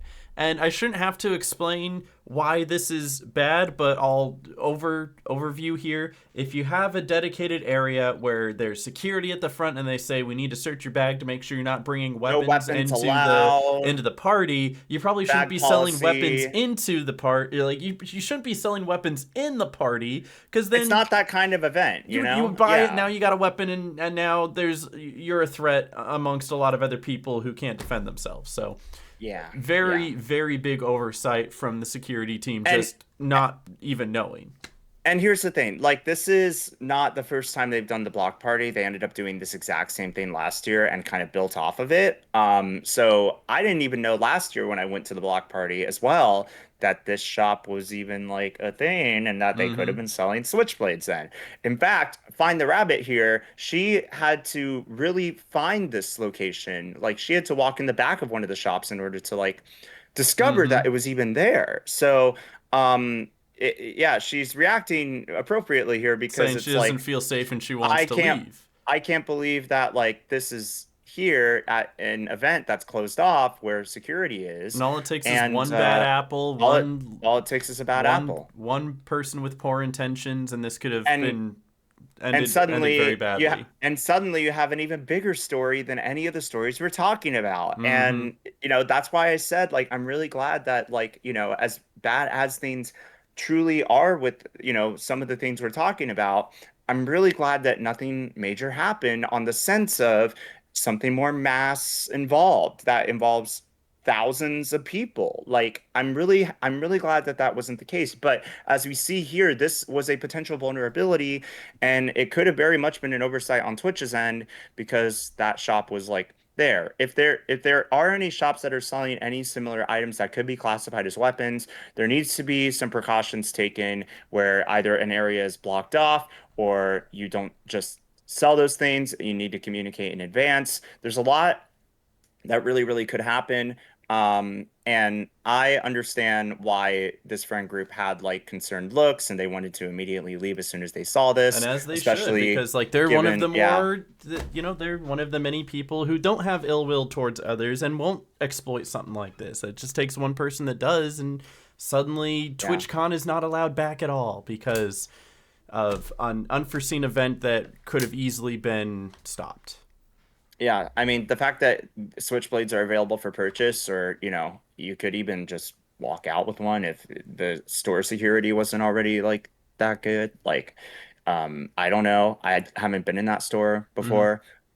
But yeah, I mean, it just puts into perspective that a lot more considerations could be taken into the block party. Mm-hmm. Security was pretty tight at the block party. There was only one exit, which is the front entrance that you came in, and there were two side entrances that were not exits until like the very end where they were already pushing people out. Because they You don't want couldn't, anyone to like sneak in. yeah, you couldn't even. I went all the way to the back as I was scoping the block party out, and you couldn't go out the back way like you could last year. Like they said, nope, you got to go out this way so we can get an accurate count of like people as they leave for security, whatever. That's fine. But yeah, I mean, they definitely like built off of the block party. They even had this like drone show at the stadium that they did the 2022 party Mm-hmm. after the block party ended. That was really cool to like look at. But like there were things that were cool about it. Still an expensive $115 add-on price ticket, which is a whole nother thing. But Didn't used to be so yeah, expensive. it did not. It did not. I swear it Twitch used to be is, that like partners yeah. could get into the party for free back in like 2016. There were, used to be partner discounts on tickets. Those don't Yeah, exist don't. anymore. The only way that you can get any sort of discount is one of two ways. You get to be a panelist or you're involved in the show in some way and your ticket is complimentary, which Mm-hmm. I'm grateful that mine was. Or round two, or reason two, is that you get enough referrals through their new referral program to either get a partial or full discount after the show on your ticket. Mm-hmm. So yeah, other than that, you have to fork out like well over $200 to go for all 3 days, which is you don't see too many conventions at that price point. Like You there are really quite a don't. few, but like yeah, it's like $250 to feel unsafe. Let's go. But no, yeah, seriously, I'm just glad in this instance it didn't lead to anything. It was just something that was yes, noticed, and now that it's been noticed, it won't be an issue in the future. So that's that's the hope. thankful. But Yep. there are so many other things that happened that, you know, are issues and continuously to be ongoing issues. It's just the Switchblade and the party that didn't actually lead to anything, happened to be a small topic. But Yep. let's talk about something that people are having gripes with, that this actually breaks my heart to see. It's so Talking about I meet and greets, Iron Mouse didn't necessarily show up to TwitchCon, but as they no, like to do, they she like to do the VTuber meet and greets. They did one at the G Fuel yes. booth, and that was really I'll, awesome to see, and a lot of people had fun with that. Yeah, I'll call out that Iron Mouse is someone that Twitch really loves and respects, and Iron Mouse is a really very much like an advocate for the Immune Deficiency Foundation. She is someone that if you don't know in this space yet, you have to get to know. Amazing singing voice, like just an all-around wholesome, positive community. I love what Iron Mouse does, and Twitch showed up during the opening ceremony, brought her in like via like video call or whatever, and they Mm-hmm. ended up donating $100,000 on her behalf to the Immune Deficiency Foundation in front of the entire opening ceremony. Of course, something happened, and that's not what people are talking about. An That's not what incredible people are going to gesture remember. by Twitch, but where people remember is that staff threw out all of the fan gifts for Iron Mouse's meet and greet. Now, Iron Mouse did go in and clarify on their stream that thanks to, I think, someone named Roxy, they ended up like having stuff salvaged at their like G Fuel like meet and greet. Shout So out like G Fuel, let's those go! those fan gifts were saved, but the Twitch meet and greet VTuber booth Yes, fan the gifts, one at the VTuber unfortunately, booth specifically. for those VTubers that maybe were not in person, I know one of the new Twitch ambassadors, Pia PUFO, I actually got to meet them before the partner party, Mm-hmm. and they were really nice to meet. They were there in person, and they ended up getting to retrieve their gifts after their VTuber like meet and greet because they were there in person. But for those that tuned in virtually, because they're not there, they don't want to show face. TwitchCon has done a lot of efforts in the past year or two to really make TwitchCon more accessible to VTubers. However, they kind of threw that down the drain when an accidental miscommunication led to meet and greet slash Twitch staff completely discarding and removing out any fan gifts that people spent hours, days, weeks, maybe even months in plane rides, cars, streams from their home Mm-hmm. to be able to give to these creators that have really, inspired, empowered them. And then they all got thrown away without the VTubers actually being able to obtain them, And we which don't is really know, really like terrible. we don't know where the cutoff here was, if it was just a Yeah. miscommunication, if it was one guy who didn't know better, if it was malicious. Probably wasn't. These It things usually my aren't. Tends to my be a understanding, miscommunication. yeah, that's my understanding of it from what Mm-hmm. I've heard. So, And it it's just takes like still, somebody not on the same page and everything gets thrown away, and now you have 6.2 million views on Twitter because everybody hears about the most viewed VTuber on the platform had all of the gifts that were so kindly given to them thrown in the garbage. it is heartbreaking. I cannot imagine doing like a meet and greet where your fan gifts get thrown away. But unfortunately, this reality was for a lot of the meet and greet VTubers that Twitch brought in. Mm-hmm. I've seen multiple tweets about it, and I just cannot imagine the heartbreak that is associated with that from a personal feeling, like having it directly affect you or the people around you. And it's just it's almost as if you're not only throwing away the fan gifts, but you're really throwing away your commitment to the VTuber community at an event like TwitchCon.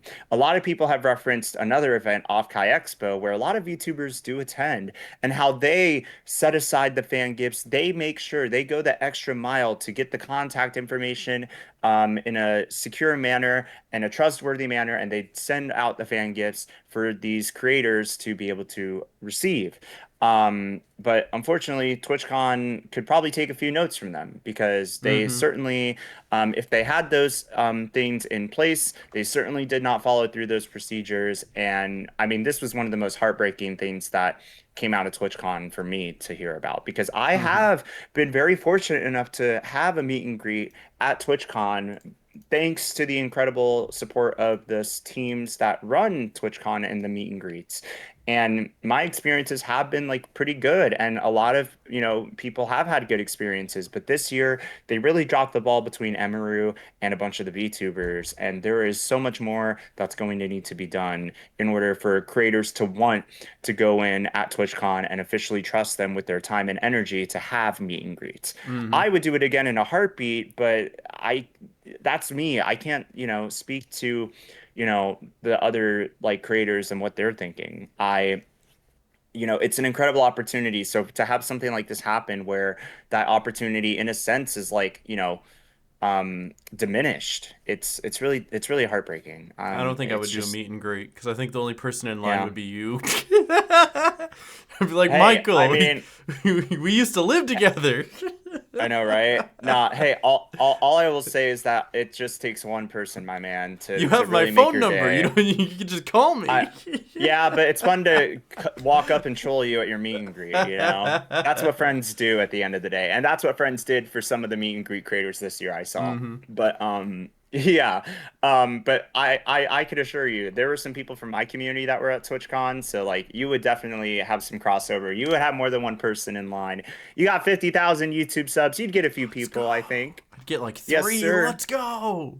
Hey, I had like 4 or 5 at my TwitchCon Rotterdam meet and greet, but I had some really good conversations with them. And honestly, Nice. it's so easy for creators to get in their head. This is a whole other side tangent. I'll wrap up very quickly. Of That it's so course. easy for creators to get in their head about like, what if nobody shows up? If nobody literally shows up, that is one thing. I had a few people show up, maybe even people that might not have been as familiar with my content, but they were in the area. But like all it does take is one conversation, one interaction to really set in the impact of your work. I've had great conversations at ToonFest with the Toontown community, hmm with people that have watched me for a long time. And, I had some good conversations at my TwitchCon meet and greets as well. It's a really awesome opportunity, but safety is very paramount. And Twitch, in their 1 a.m. statement that they wrote, that which is how I found out about what happened to Emaru, they hmm tweeted out a lawn comms team tweet. You can still very much find it. People are roasting the heck out of it on social media. Um, oh, they Oh, they, tweeted they that out actually 9 tweeted it minutes 9 ago. minutes ago. Hold up. Wait, Is that this is scroll new. This is scroll down? this is Is this from literally Dan? this is Yep, from Dan wrote Dan. it. Hold up. This literally just happened like 10 That's minutes wild. ago. You want to Okay, read this so out? I'll read it out. All right, we're adding more time to our podcast. We Here we sure go. are. Breaking news, everybody! As we're recording this podcast, Dan Clancy has come to the Twitch social media on X, and here is what he said. First, I want to be upfront and take accountability for the security incident that occurred during Emiru's meet and greet. It shouldn't have happened, and we take that very seriously. We failed, both in allowing it to occur and in our response following, which is what hmm I was just We were referencing. talking about that. We mismanaged our communications about the incident, and that includes the comments I made. I apologize to Emaru for all that took place. What are we doing moving forward? For meet and greets, we've begun a complete analysis of the incident that took place, as well as other issues that came to our attention after TwitchCon concluded. We're examining everything from how we do signups to the layout to increase security controls. We're also doing a comprehensive review of overall event safety and security, and we'll be making updates for future TwitchCons. While we won't be sharing all security updates for privacy and safety reasons, we will keep our community informed about changes that directly impact attendees. He also touches on something that I don't think we've talked about yet on the blog post or in the podcast rather, with how IRL streaming came up as a topic of And controversy. we will talk about that a little bit too. Yeah, but here's what Dan says about it. We have heard concerns about IRL streaming at TwitchCon. Twitch has evolved over the years, and IRL streaming is a part of Twitch. But we need to ensure that TwitchCon meets the needs of a variety of participants. We will be reviewing how we handle IRL streaming at TwitchCon, and we'll have more to share soon. Finally, we got clear feedback on accessibility across the event, which I think they're still also getting feedback on. But hmm we're reviewing with our teams, including our production and venue staff, so that we're better equipped for future events. You put a lot of trust in us by attending TwitchCon, and we take our responsibility to keep you safe seriously. We know that TwitchCon means a lot to a lot of people, and it means a lot to us. Be on the lookout for more updates, and thanks for being a part of Twitch, Dan Clancy. What's your reaction to this, My Aaron? initial reaction is I that know it it's like is more corporate, well, it more, is a you very know, PR statement. The fact of the matter is they said what they needed to say, and that's what they needed to do. They needed to at least hit the check marks of accountability, talk about where they messed up, and ensure that they're going to fix it in the future. They need to follow up with actions, which only time will tell if they do that, but at least they made the statement. And lastly, people are still going to be upset. This isn't going to fix what happened, and nor anything can. Yeah, I mean, like, and I so certainly... they at least did the bare minimum of meeting what they had to do. Take acknowledgement of what happened, take accountability, said that they're going to change. They at least did that. And that's I agree that actions speak louder than words. There are comments here. There's people, of course, that are going to react negatively. I am seeing some comments, though. I just opened the tweet, so some new posts have come in. Sweets made a comment saying there that it's a huge step in a positive direction. That's something a lot of creators really needed to hear, and that hoping we see more of this kind of transparency from Twitch. Some people are saying that it took too long for them to come out with a statement like this, and it just needed to be said earlier. And it took them a week to say something that is like, like should have been said as it was happening.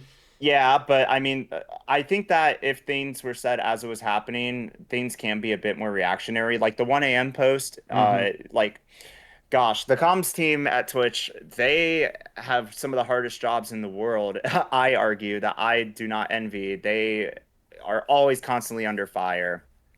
There's people calling for Dan to resign. There always people is. saying That's saying that TwitchCon people saying that TwitchCon should not even happen anymore. But well, we're gonna always get all these people who are, torches and pitchforks, and it's not really going to necessarily change that. I think Twitch is doing what they needed to do as far as addressing it. It did take a little long to do it, but hey, if you've ever worked for a company.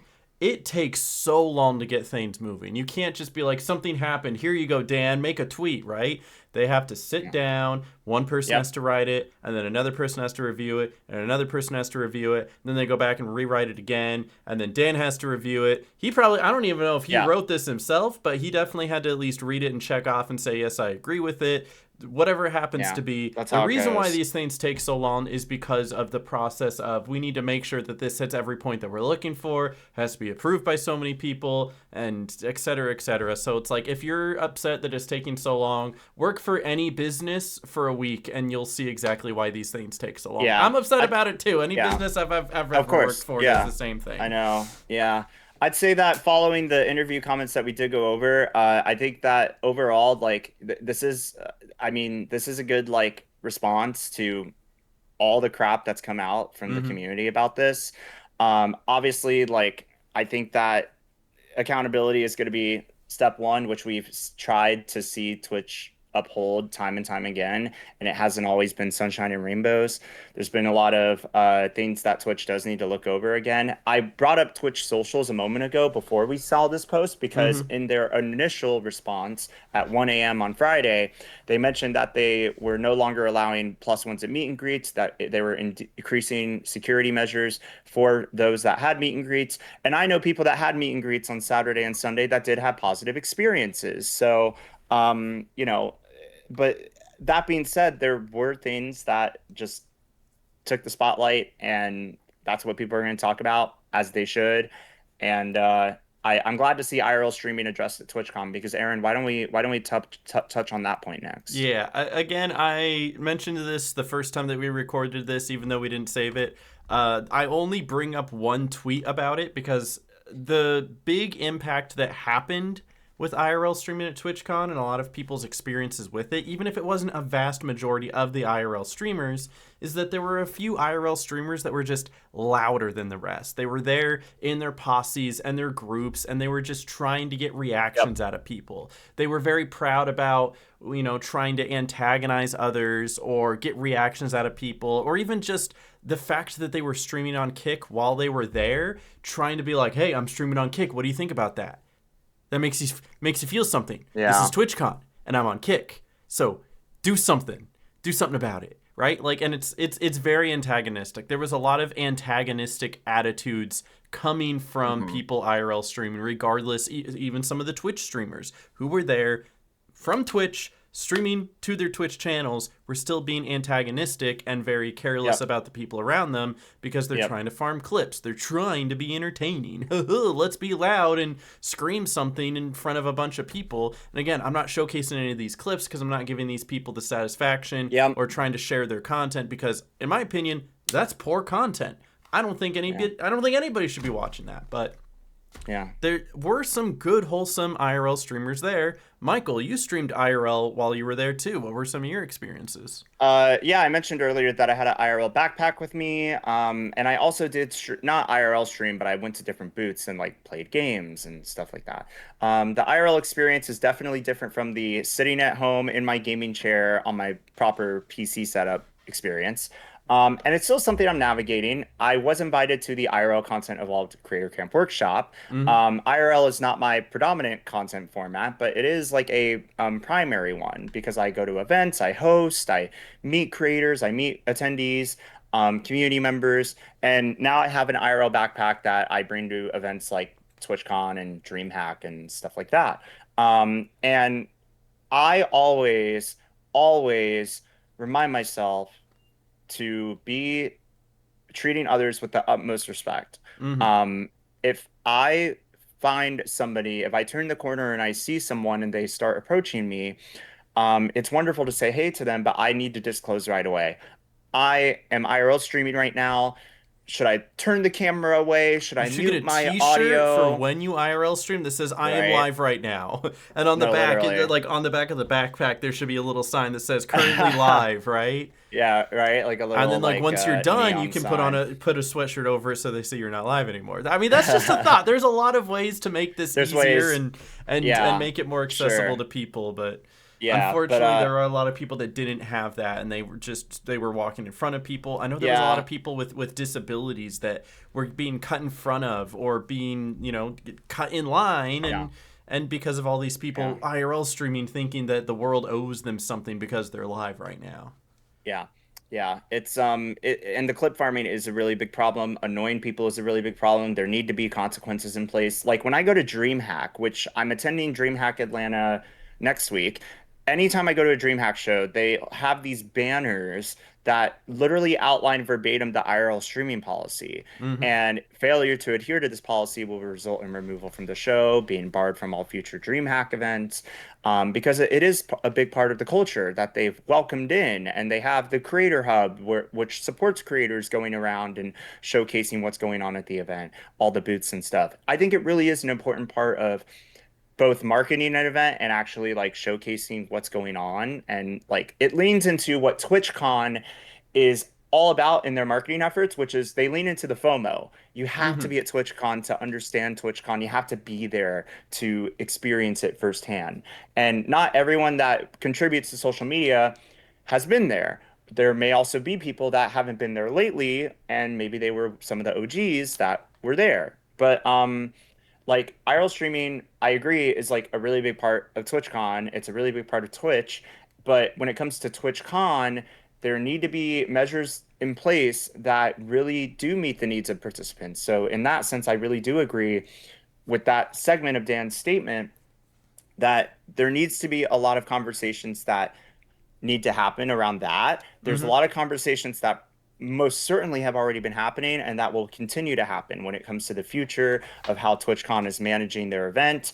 There's a lot of notes that they can take from other events. And yeah, what's Aaron doing here by pulling up Twitch? What I'm doing is I was just getting ready to talk about the point that a lot of what people are saying is that Twitch needs to go back to being gaming only, which they're not going to do, right? A big thing that Twitch was built off of was gamers and the gaming that they do. However, I still say Twitch is gaming centric. It is gaming centric. It's not the whole picture. The IRL and the just chatting has become literally the highest viewed category on all of Twitch, right? Not to mention DJs have also been a really big focal point of events like TwitchCon. They, like, out of the 15 new ambassadors they brought in, 5 of them, a third of them were DJs. Like, so, they're really leaning into that. They're not going to be taking away IRL anytime soon. Matter of fact, another complaint people are having right now, which we have something up for that as well, is the fact that Twitch it's not about the homegrown streamer anymore. They're more and more trying to push towards these like celebrities. The whole beginning event was Dan Clancy coming out on stage being like, look at all of these events we're going to be doing. Yep, I was in the audience when you talked about thing, F1 esports, and then like a lot of it has been celebrities like Shadeur Sanders and Ice Spice, and Justin Bieber is now being like, I'm going live on Twitch every single day. I'm getting push notifications for the fact that Justin Bieber is going live on Twitch every single day. I don't care. I'm not following him. I don't care that Justin Bieber is going live. Let me know when IFA goes live so I can watch him play Valorant. You know? I'm not surprised by this approach that Twitch is taking, honestly, if I throw my own 2 cents into the picture. Oh, no, like from a business standpoint, it makes sense. They got to make money. Twitch is running at a loss every single year. And so they're trying to get more eyes. They're trying to bring in more sponsors. They're trying to make it more profitable, and this is one of the ways to do it. It just also kind of goes against what Twitch was founded off of. And you see that with a lot of companies where what they're founded off of gets shaped into something differently once they get to a certain point and certain growth. I'm not saying I agree with it, but from a business standpoint, that's what's happening, and that's why they're doing it. Yeah. So I'll read here Shannon's like post that she ended up making. She said, Twitch isn't focusing anymore on the homegrown streamer nor their community. We no longer matter to Twitch. Accept it and plan accordingly. Skip TwitchCon. Hold your own community event instead, and diversify platforms. Some of that I agree with. Some of it I don't. Yeah, and then they say bleed your own brand color. F purple. So yeah, there's certainly things that like, you know, you can agree with and you can disagree with, but I think it does touch on like the big picture that Zach also tried to outline in his video, where really it's just, you know, the point is that, you know, creators don't really owe loyalty to brands, and that, you know, like the whole idea is that Shannon is saying that like creators shouldn't really subscribe to brand identity unless it's their own brand identity, their own independent work and identity with the support of brands like Twitch. And that's kind of what we've seen with a lot of these like higher profile events like GP Explorer 3. Like literally, you know, Dan's opening ceremony remarks like kind of touch on how significant these events are, but that's what's being highlighted. And it's not so much the homegrown community streamer that gets that same level of recognition. Maybe they get the 2-second clip in the opening ceremony montage thrown in there with a whole bunch of the other homegrown streamers, and then Twitch is like, all right, done deal. We checked that box. Now let's talk about Kai Cenat Mafia-thon 3 and give it a 3-minute highlight, right? Yeah, if I may touch on that, I think Twitch does still focus on the homegrown streamer, and I think they do that very well because most of their ambassadors, if not all of them, come from homegrown streamers. Heck, most of these large things that even you referenced, MafiaCon, Kai Cenat is a homegrown streamer. Kai Cenat started from the bottom, just like everybody else. So they all started at zero. This is true. Even though they are leaning into more of these celebrities, which is pretty annoying, and I'm not going to watch it, I would not say that they are not focusing on the homegrown streamer anymore, because whenever I go to Twitch's pages, they are promoting smaller streamers. They are promoting more diverse streamers, streamers of color, streamers of the LGBT. Like, they are showcasing all of these streamers. The only problem is that isn't leading people to go watch them. It takes the community themselves to want to click on it and go visit those streamers. Twitch is actually doing their part of promoting them. Who do you think is on Twitch's front page right now? Let's do a fun little like Twitch fun page, like right here. Yeah. Play a fun little game. Let's see if we go to the front page. Holy cow, we have homegrown streamer, you know, Gemma Fox song. I don't know who they are, but hey, you know what? They're on the front page. So is Idly, so is House of J, so is Captain Sparkles. My man is still around. Shout out, homegrown streamer. So they absolutely are doing everything they can to promote homegrown streamers. It's I all will over here. say The there problem is is that there is an algorithm at play with how your front page shelves appear and how my front page shelves appear. And of I course, am right logged in, to be now, fair, so like that and is a right little bit now, different. yep, and right now there is no streamer in what's called the hero slot where there's a description under their channel name and tags, and it's a sponsored front page promotion, Mm-hmm. which it gets a boosted presence on everyone's front page, either regionally or globally.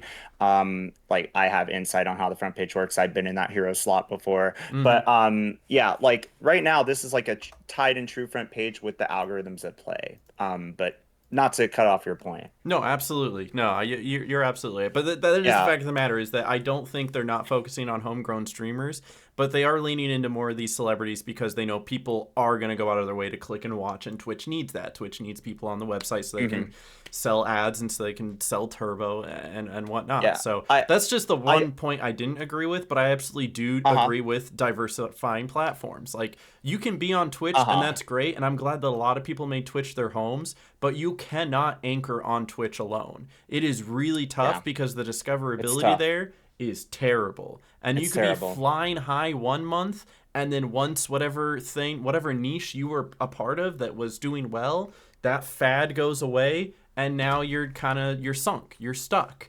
And so being able to be on all the different platforms helps you at least maintain some sort of level of consistency. That's one of the reasons why I focus so much more on YouTube now, and I post more to TikTok and Instagram, and why I'm like, when I first started my channel, my YouTube and my Twitch grew hand in hand. They were both at 10,000 followers and subscribers at about the same time, same with Hmm. 15,000 to 20,000. And then right around the 25,000 mark is when I started putting more focus into YouTube, and in that amount of time over the past, I don't know, I'd have to look at it, 3 4 Yeah. years, You've doubled your sub I count doubled now. my sub count, where I've only grown about 5,000 followers on Twitch. And Yeah. I don't even feel like I've grown 5,000 followers on Twitch, because the numbers I had 5 years ago, as far as concurrent viewers, Yeah. versus the numbers I have now, are vastly different. I can say Yeah. plainly, they were much higher 5 years ago, Yeah. and they aren't now. Same. And Yeah. that's just how it is sometimes. You either have to reinvent yourself, find a new niche, or do something to bring people on these other platforms over to Twitch. So you do need to diversify, and I think that is important for every creator.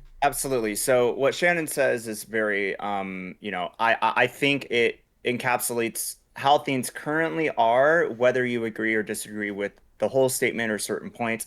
I'll also call out my knowledge of Shannon is that they actually used to work at Twitch, Did which they? is not indicated in their bio or anything, and you can find that, I you can just kind of confirm chose that. one of the quoted tweets. I'm not No, gonna I lie. no, it's fine. It's fair. But I know that Shannon has worked at Twitch. If you look at their channel trailer, or not channel trailer, you know how YouTube sometimes, if you're not subscribed to a YouTube channel, it'll pull Mm-hmm. up a video that they Mm-hmm. have their video that is there is like a life update from 10 years ago talking about their new job at Twitch. I've Ah. I've been familiar with Shannon's presence in the Twitch space for quite a long time, actually. So when I saw this, I was like, this is like a former Twitch employee like coming out and saying these things, Mm-hmm. which is like, yes, like it's how things are encapsulated right now. And obviously, I feel like what you can say is like a former Twitch employee versus a current Twitch employee is a Mm-hmm. whole nother thing, and that's a whole nother can of worms. But yeah, like I think that also adds to the weight of a statement like this, or rather just an assessment of how things are in the community. And I think that there definitely is like merit. Like I think Mm-hmm. that it is important to diversify and focus on your community, because Twitch is not going to necessarily focus on that. Now, I disagree in the sense that Twitch isn't working on it, because they have their community programs. I'm Mm-hmm. part of the Twitch Ambassador program. I'm part of the Twitch Unity Guilds. I'm part of the Creator Clubs, and they're really leaning into these programs, community meetups. They're not always talked about, they're not always looked into. But like these are programs that exist to uplift creators, and that's something that I really do my best to like try and do, and I get to do through participation in these programs, especially for marginalized creators. And Twitch's focus being on these high profile events is like important, but at the same time, like, I don't want Twitch to forget its roots, and I will make sure to like throw in my 2 cents. Every time there's controversy like this, a whole bunch of the ambassadors are advocating for the community right now, amplifying voices of the community. It's not always Hmm. talked about, it's not always seen, and sometimes people even come forward and they're like, what the heck are the ambassadors doing if this is what's happening? You know, like I've seen people come forward with that, and it's fair because you don't always get to see it.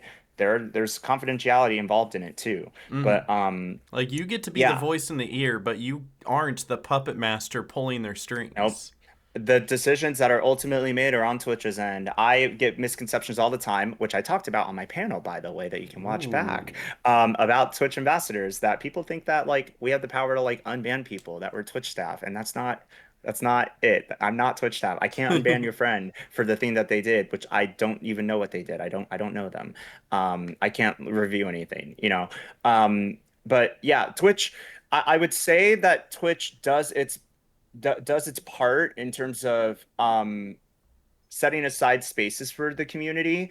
Even if it's not the main focus, even if they really are highly focused on those high profile main stage events, that's not to say that there aren't sectors of Twitch that really do focus on the community. It's just, yeah, how does that translate to the overall bigger picture, which is what Zach and Shannon are touching on? Absolutely is a topic worth a discussion and further debate and further alignment with, between streamers, creators, and staff. I have to say, when I went to the TwitchCon happy hour at Twitch headquarters in September, I recognized I went to this like opening panel with a few of the other creators that are like community leaders, and you could tell that the staff really wanted to learn more about these streamer experiences, because when you're coding behind the scenes or you're focused on safety, like you don't always watch Twitch. It's like how Toontown devs don't always play Toontown because they're really Mm-hmm. working on their personal lives or behind the scenes. So the same analogy is very much present for Twitch. There's so much more room for us to bridge the gap between the understanding of like what staff do behind the scenes, and then on the other side of the coin, staff's understanding of the amazing work that streamers are doing that doesn't always get recognized, that are those homegrown streamers Yeah, and that don't it is a get lot the harder for them support. to be objective about something that they themselves are working on. Yeah, That's why ambassadors exist. that's why anytime that I see Twitch's community programs being like, "Hey, we're gonna do this like thing where we go check out these different streamers, we showed them some love and support," which has like been something that we've done that, you know, is not always like seen. Sometimes they get a post on social for it, but it Mm-hmm. really is those authentic moments that like matter, and these moments do happen. That's not in any way to defend Twitch for what has happened at TwitchCon or anything. Mm-hmm. I just want to say that there is good in all of this, like terrible things that like there is good that's happening. And even today, Twitch did put out a blog post about their upcoming Together for Good charity event that I'm looking forward to getting involved with. Every year we fundraise for a cause, and there's like badges to be earned and all kinds of fun support to go around, and like there are things that exemplify why the community does matter to Twitch, and we need to see more of that at the same time. Mm-hmm. So I know that's a whole tangent. I literally could yap about this for as long as we've been recording this podcast episode. But it's not that I, don't want to talk about some of these like controversial moments that happen with Twitch. And it's not that I can't, because of my role as an ambassador. I can very much do things constructively. I can very much, hit the hammer on the head when I need to. But I think for me, I just want to be like intentional about it and also Mm-hmm. authentic about it in a non-chat GPT way. Like everything I'm saying is not scripted. Everything I'm saying is very much real and how I'm processing it all as a human, just like everyone else. Yeah. We're humans. And We're there, emotionally yeah, driven. A lot of people we are are. saying what they're saying on Twitter and social media right now because they see something, they react to it, they immediately type out their thoughts. And that leads to a lot of noise and misinformation that I don't want to engage in. So Mm-hmm. when people come to me and they're like, "Why haven't you said anything about this?" It's because I want to like not necessarily have my statements drowned out or contributing to any sort of like social media noise, digital realm stuff. Anything that I say, I want it to be through something like this podcast, where it really is just like on the fly, in the moment, well thought out. Kind of, Hopefully, because we technically recorded this once before, so he already kind of knows what he wants to say. He's just yes. refining a little bit. Well, I don't know. In all honesty, Aaron, I think I don't know. This is kind of like, yes, we pulled through like tweets that like we already set aside prior, but to me Hmm. this feels like, an entirely new session that I'm kind of Oh, just like starting absolutely. from a We've blank brought up things that canvas. we didn't before, and that tweet that we saw as it went It, out, we got to yeah. react to that. I think it's like, it's kind of like doing a Bob Ross painting in a sense, but doing it again, where like you do it It's your not own going to be unique the same way. painting twice. And yeah, Yeah. this is not the same painting twice. In fact, I kind of feel like I can walk away from this podcast recording versus the failed podcast recording, feeling a bit more like Yeah. full or confident in what You got I to touch said and upon what we more points discussed. and feel more Yeah. confident in your voice. That's good. So I'm yeah, glad. I don't know. I feel like that I'm glad in a weird way that your audio messed up and that we Listen, were I able think to the only re-record person who it. was truly disappointed that my audio messed up last time was me, Is because when you. everybody else was Yeah, like, they weren't upset. They were like, "Oh, I'm sorry that that happened to you." I was like, I felt kind exactly. of better. I'm like, you know what? We'll just re-record it. It's fine. Yeah, I mean, we can always go back and paint a new picture, and that's exactly what Absolutely, we're a doing. better So, picture. better picture. But yeah, that's crazy that we were recording when Dan put out this statement. Like, Mm-hmm. that's so wild. Like, you never didn't when we last recorded, didn't something like else go out that like happened at the same time as we were recording? There was some news that came out that I remember that Or it might have I happened think like right popped after we up. were done recording. It was, let's see. It might have happened after we were done recording, I think. We there was definitely something that popped up. It was, I mean, we talked about the Joker Festival, Mouse Mm-hmm. PI for Hire. Um there was something, but I think It's both of all us are right. If we don't blanking. remember, we don't remember. But if you want to like Yeah. just touch upon, I'll go my final thoughts on Twitch and Yeah, TwitchCon. I go still for it. love Twitch. Twitch is still one of my homes as far as social media goes. I love But to that's the stream. thing. It's, one of our One homes. of our Yes, homes. like It's just not where I've put the most time into recently, and that's okay. The reason I haven't gone yeah, to TwitchCon in the past few years is basically affordability. It costs so much. But it's it also does. this sense of I'm not getting that kind of value out of it anymore. Yeah. When I went to TwitchCon in 2016, 2017, 2018, 2019, the value I was getting there was well worth the journey I took to get there, and everything Yeah. that I experienced, and that was more than fulfilling. They used to be very generous to their partners, but now since they have so many Yeah. partners, it's a lot harder to show them Yeah. special attention, and Yeah. so it's really tough. But the experiences I had back then were a lot less of these safety concerns and a lot more, emphasizing the creators and their accomplishments and trying to show them the best time that they could. And all the booths that they Yeah. had were actual fun experiences rather than a lot of them just being some sort of company trying to sell you something, right? And there still are Yeah. some fun experiences, don't get me wrong, Yeah. but it has gotten a lot more commercial. And for me personally, that's one of the reasons I haven't gone back. If I had the money, Absolutely. maybe I absolutely would, just to be there and experience some of those things Yeah. again, but I'm not going to spend as much as I did then to go get what I'm getting now. Yeah. And And so still I'm love not gonna Twitch, say, but that's yeah. that's just where I Yeah, am and with why I haven't TwitchCon, gone. I completely agree. It's more commercial and like, yeah, that can draw away some of the value of it for creators. The big draw is like for me at least, like getting to like aside from the commitments I have, being able to like see people. It's a good excuse to hang out with people, to meet people. And like there's a lot of people, TwitchCon is becoming one of those events that you hear about. You know a lot of people are going to be in town for, so even if you decide not to get a ticket, maybe you're hanging out outside the convention Not in a center, creepy way, maybe guys. Not in a creepy you're way. not in a creepy way, but like, maybe you're out and about the San Diego Gaslamp Quarter District and you see amazing people walking by and you go hang out with friends casually. Like, Hmm. I don't know. That there is a lot of that going on. In terms of the event itself, I really think that there's a lot of conversations that have to happen in terms of what really truly is, you know, what makes TwitchCon what it is. What is special. I think the homegrown streamer thing is a part of it. I do. Hmm. Like I think that there's, a lot of magic that happens in those moments where you get like, I don't know, there's a couple of DJs that like walk around with their mobile IRL streaming setups and they're like there's thug shells who literally you asks for a few words and creates a whole on the spot rap where like they do it fully fledged, and like I don't know, there's so much talent on a platform like Twitch in the streaming world as a whole that can, you know, that doesn't always get recognized, that there's like a chance for that to happen. Like at TwitchCon, there's a lot of value in the people that you get to meet because of TwitchCon.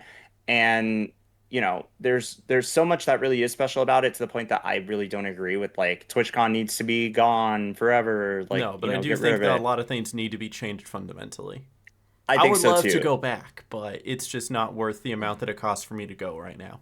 Of course. Yeah, it's just not All like, expenses I don't paid, know. I'd be there. Yeah. Yeah, it's, if Twitch, sends you out, then like why not? But I would need the it's flight, the hotel, and the ticket. That's if a it's big yeah, ask. if a sponsor wants to send you out, go for it. But Hmm. yeah, otherwise like I Yo, don't. G Fuel, have me come to Yeah, the booth, and exactly. I'll sell some G Fuel. Yeah, right. Volunteer for them. Then you get your badge, right? Hey, Maybe maybe I'll talk to him maybe. about it. We'll see. Yeah, but yeah, I'm someone that really believes in like the power and beauty of TwitchCon, and Hmm. I think that this is not what I wanted or envisioned the 10th anniversary celebration of TwitchCon to be in San Diego. Hmm. I really thought the 10th anniversary celebration as a whole in NA and EU could have been leaned into more. I went to Rotterdam, I went to San Diego, both of which have different vibes and energies. But yeah, I would say that like TwitchCon really needs to figure itself out, and I would love to be part of those conversations soon. I hope that a lot more conversations and a lot more feedback gets tossed in. Dan's statement is only the beginning of Of you hopefully know change, like of of change. action, right? I don't think we need to discard TwitchCon. I think it's really important. There's a reason I go to a lot of conventions like TwitchCon, because there really is beauty to be had in them, and there's a lot of value. It really is what you make of it as an attendee, and you don't truly know what that looks like until you're there, until you're present. Hmm. And until then, you can make all the assumptions you want. But like, I really feel like that's where the Twitch leads into the FOMO. You have to be there, but do you have to be there if security and safety is like a big concern? And there's a lot that needs to be cleaned up for them to really re-lean into the FOMO. So, Hmm. yeah, I wish Twitch nothing but the best in figuring that out, because that is not going to be easy. And yeah, hopefully the next TwitchCon is just so much better than, what it was for the 10th anniversary celebration, because it's pretty disappointing that it came out the way that it did. So Hmm. I know we're talking a lot, so that's my final say on TwitchCon. That's I could okay. yap forever. I'll have more to say on stream, I'm sure. But yeah, Aaron, what's next? What do we What's got? next? We're gonna finish up with a little bit of a game because we're gonna go to a lighter note, right? So something that we did before that you guys won't get to see because we deleted that is the fact Your that audio deleted that. my audio was never recorded in the first place. But we're gonna do a little bit of a Sag. hangman game. You like hangman, right? Ooh, So I we do. did this before, and Michael said he liked it so much. He's like, "Can we do it next week too?" Well, we get to do it right now. So Oh my God, I I'm so have ready. 3 new hangmans ready for you. The same thing That applies as last time, where you get there. 5 Yep. total strikes. If you try to guess the word fully and you get it wrong, that also counts as a strike. And all 3 of these phrases are Toontown related. So just think it could be anything, anywhere involving any Toontown, and Yeah. we're gonna play some hangman, some good old fashioned hangman. So ready whenever you are, Michael. Yeah. And yeah, like these are new words. Like These are these are new not the words. same. He doesn't know them from Yeah. before.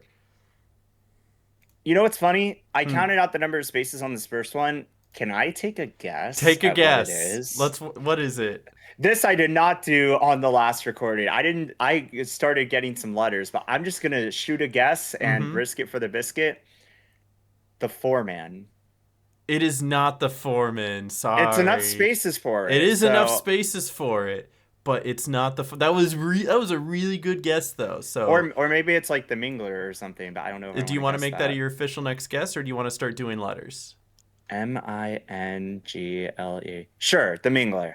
It is the Mingler. He got it on the second Yeah. one. It was the Mingler. Nah, first Let's try, first go. try, first try, first First try. try. Yeah, the first one didn't happen. The Mingler. Let's Yeah. go. Okay, sweet. It was That the was Ming. that was a pretty good one. I'd That's like to crazy. solve the puzzle. It was a good That one. was like Wheel of Fortune final round $1 million puzzle right there. So, Mm. all All right, now right. we have 5 and 4. 5 and 4. Interesting. This one's a little bit more. This is a deeper cut. So if it doesn't Ooh. pop in your brain right away, don't feel bad. Because 5 letters, 4 letters is definitely. Because when it's 3 letters something, you know it's Uh-huh. the something. Yeah, so this could be anything Toontown related. It could be like an NPC, could be a playground activity, cog, Mm-hmm. anything. Okay, my first letter is O. Oh, there's one O. That's the wrong thing. Give me the brush. There we go. One O. Okay. Ooh. Okay. Let me fix this one. Yeah, why is that? It turned That's a green. special letter. That's bonus points. Okay. 1 O. Interesting. Okay. S? There is no S. Dang. Um, is there a T? There is no T. Is there an A? There is an A. Matter of fact, Okay. there is 2 A's. Actually, There's I an want to do the lowercase. It looks better lowercase. okay.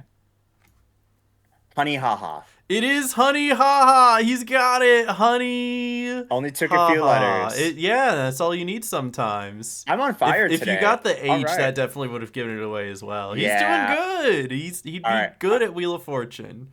All I'm right, then cooking. we've got one last one. Ooh, so we have 5 and then 5 and 6. 6. Okay. Hmm. Uh, let's see.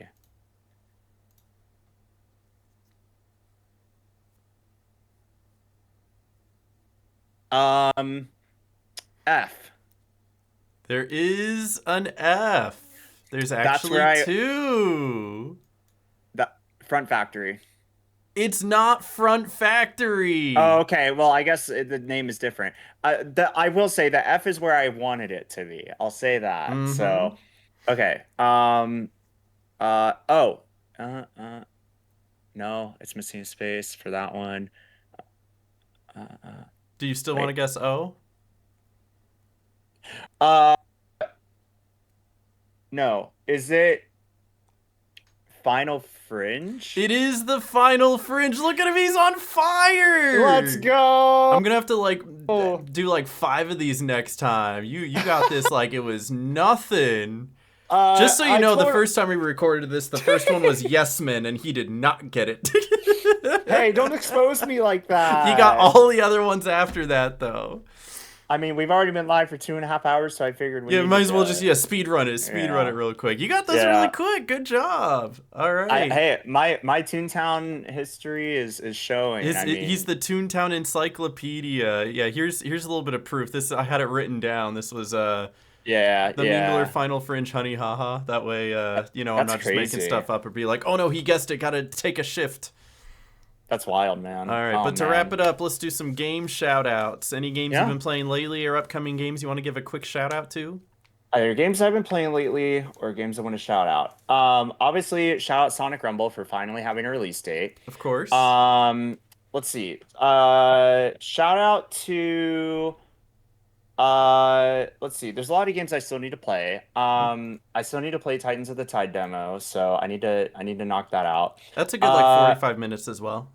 yeah, maybe I'll knock that out today as well. I don't know. I shout out to the latest iteration of Once Upon a Katamari that Bandai Namco finally put out. I got a Hmm. code for that, and I'm kind of Nice. interested in checking that out because like the first ever convention I went to was OMG Con when the entire theme was Once Upon a Katamari. It's on like the badge that I had, and it's just like such an iconic franchise for me because of that convention like theming. So that was pretty cool.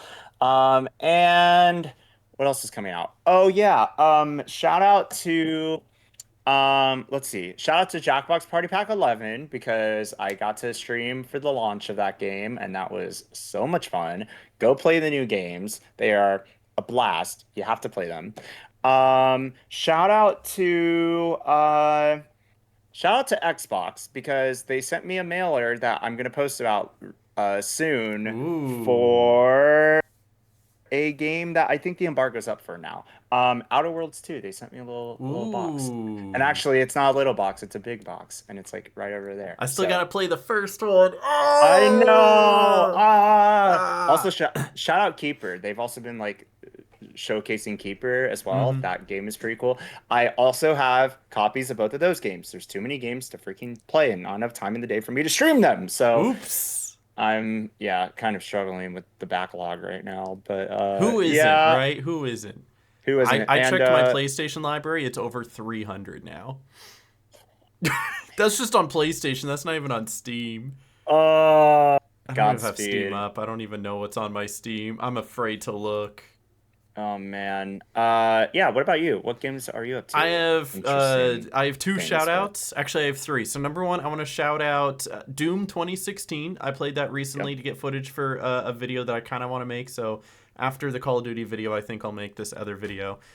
So Doom 2016, excellent game, a lot of fun. You just run around and shoot demons. What can go wrong? Is Doom 26? No, Doom 2016 is before Doom Eternal. Never Yes, mind. Doom Ignore Eternal me. was Yeah. the more recent. That one I think came out this year, right? Well, Doom Eternal came out a couple years or Oh no, like a you're few right. years Doom Eternal, after. and then there was Doom: The Dark World. That one was this year. Yeah, Yeah, so that's what it is. yeah, So there's the whole trilogy of it. So Doom yeah. 2016 was a great reboot to the Mm, franchise. Second mm. shout out, Call of Duty Ghosts, underrated Call of Duty game. I've been going through all the Call of Duty games to get footage for them. Out of all, I'm surprised people are still playing Call of Duty Ghosts, but there's still lobbies. So I got to Mm. play for like an hour, and I forgot how Yeah, much fun I used to have with that game. Even though it is not one of the most yeah, beloved Call of Duties, I loved it. And then the yeah. final shout out I wanted to give was to a game I mentioned at the very beginning of the podcast over 2 hours ago. Was this Two game and a half called hours. Escape from Ever After? It is a Nice. Paper Mario like, and I am very excited for it to come out. The funny story about this is that they sent me like 4 emails about this game, being like, hey, we have a demo Oh, on Steam. You want to check out the demo? Just let us know if you're interested. We'll give you like a press thing. 4 different emails went through like my inbox, and it wasn't until like the fifth one that it finally like caught my eye, and I looked at it and went, wait, this looks pretty good. And I tried it out, and I yeah. emailed them back afterward being like, I am so sorry I missed the first 5 emails. This was a really good game. And they were like, oh, thank you. You know, we'll put you on our list to give you a copy when the game comes out. So I'm very much looking W. forward to this one.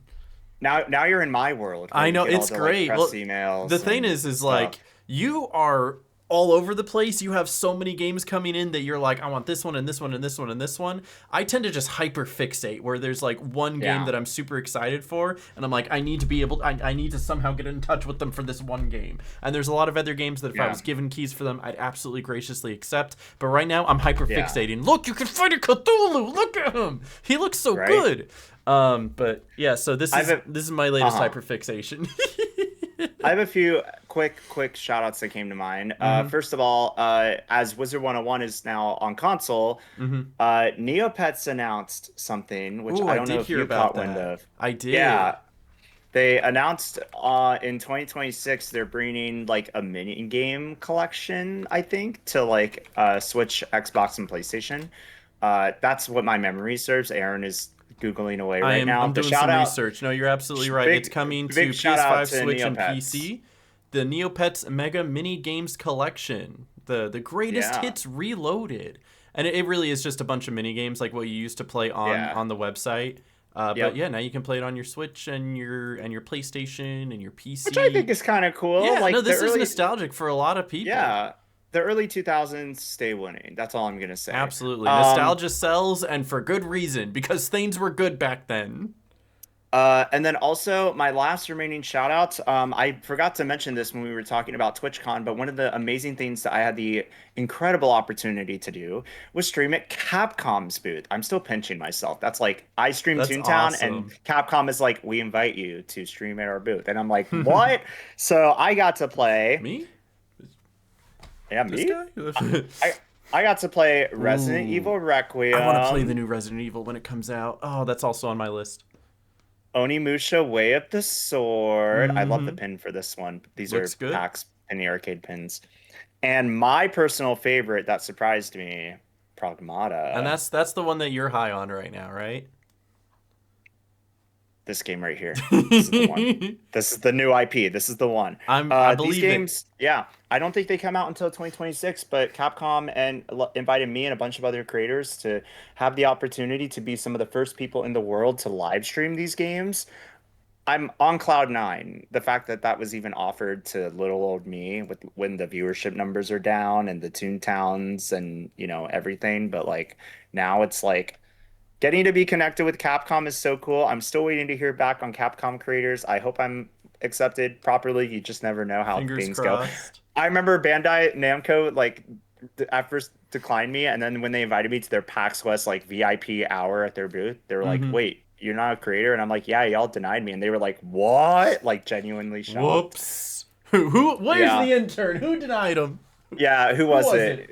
Who done it, right? But all of that to say that like even though I don't have the most views right now, and I could, and I You have a high ceiling, Michael. You have a high ceiling. Literally, I have people at TwitchCon being like, "Why aren't you doing more short form? Like, let me help you." Like, and believing in me, and I need to believe in myself just as much as my friends are believing in me. And it's the ongoing struggle of content creation. But when I get those like words of affirmation, I'm like, okay, I really appreciate that. So that's why, hey, I appreciate Aaron for having me on this podcast every time, and that we get to hang out and yap about games for like 2 to 3 hours. And Absolutely. yeah, like this is I'm glad we were doing this podcast. We don't need people to watch it to have a good time and Absolutely. just like But talk hey, about these maybe cool people do things. watch it though, and that's even better. That's even better. Hopefully we get some more like short form stuff out from all these like good conversations. And I'm gonna be working on that. I am. we're working on a lot of stuff. I sure am. Godspeed, bro. Godspeed. Thank you all so much for watching this episode of the Speed Chat Plus podcast. We will be back probably in less than a week to record once more before. And the thing is, we might not have as much to talk about then, but that's okay because Yeah. I have a game that absolutely will take up half the time. So look forward to that. Trust me, I tested this on the guys last night. Oh, we were having a ball. Oh my gosh. That's awesome, Be man. excited. I can't wait. I'm excited. Please clap. Please clap. All right, but that's going to be it for us. It's been 2.5 hours now. Hope you enjoyed, and if you made it all the way through, be sure to leave a like and leave a comment with the word orange in it to let us know you got this far. That part. Yep. Okay. Thank you guys for watching. See you guys next time. Bye. Follow Michael on Twitch. Bye. Follow this guy on Twitch. See, It's on the other way. Yeah, that way. He's that way. Go follow him. Go follow him. Okay, bye. Bye.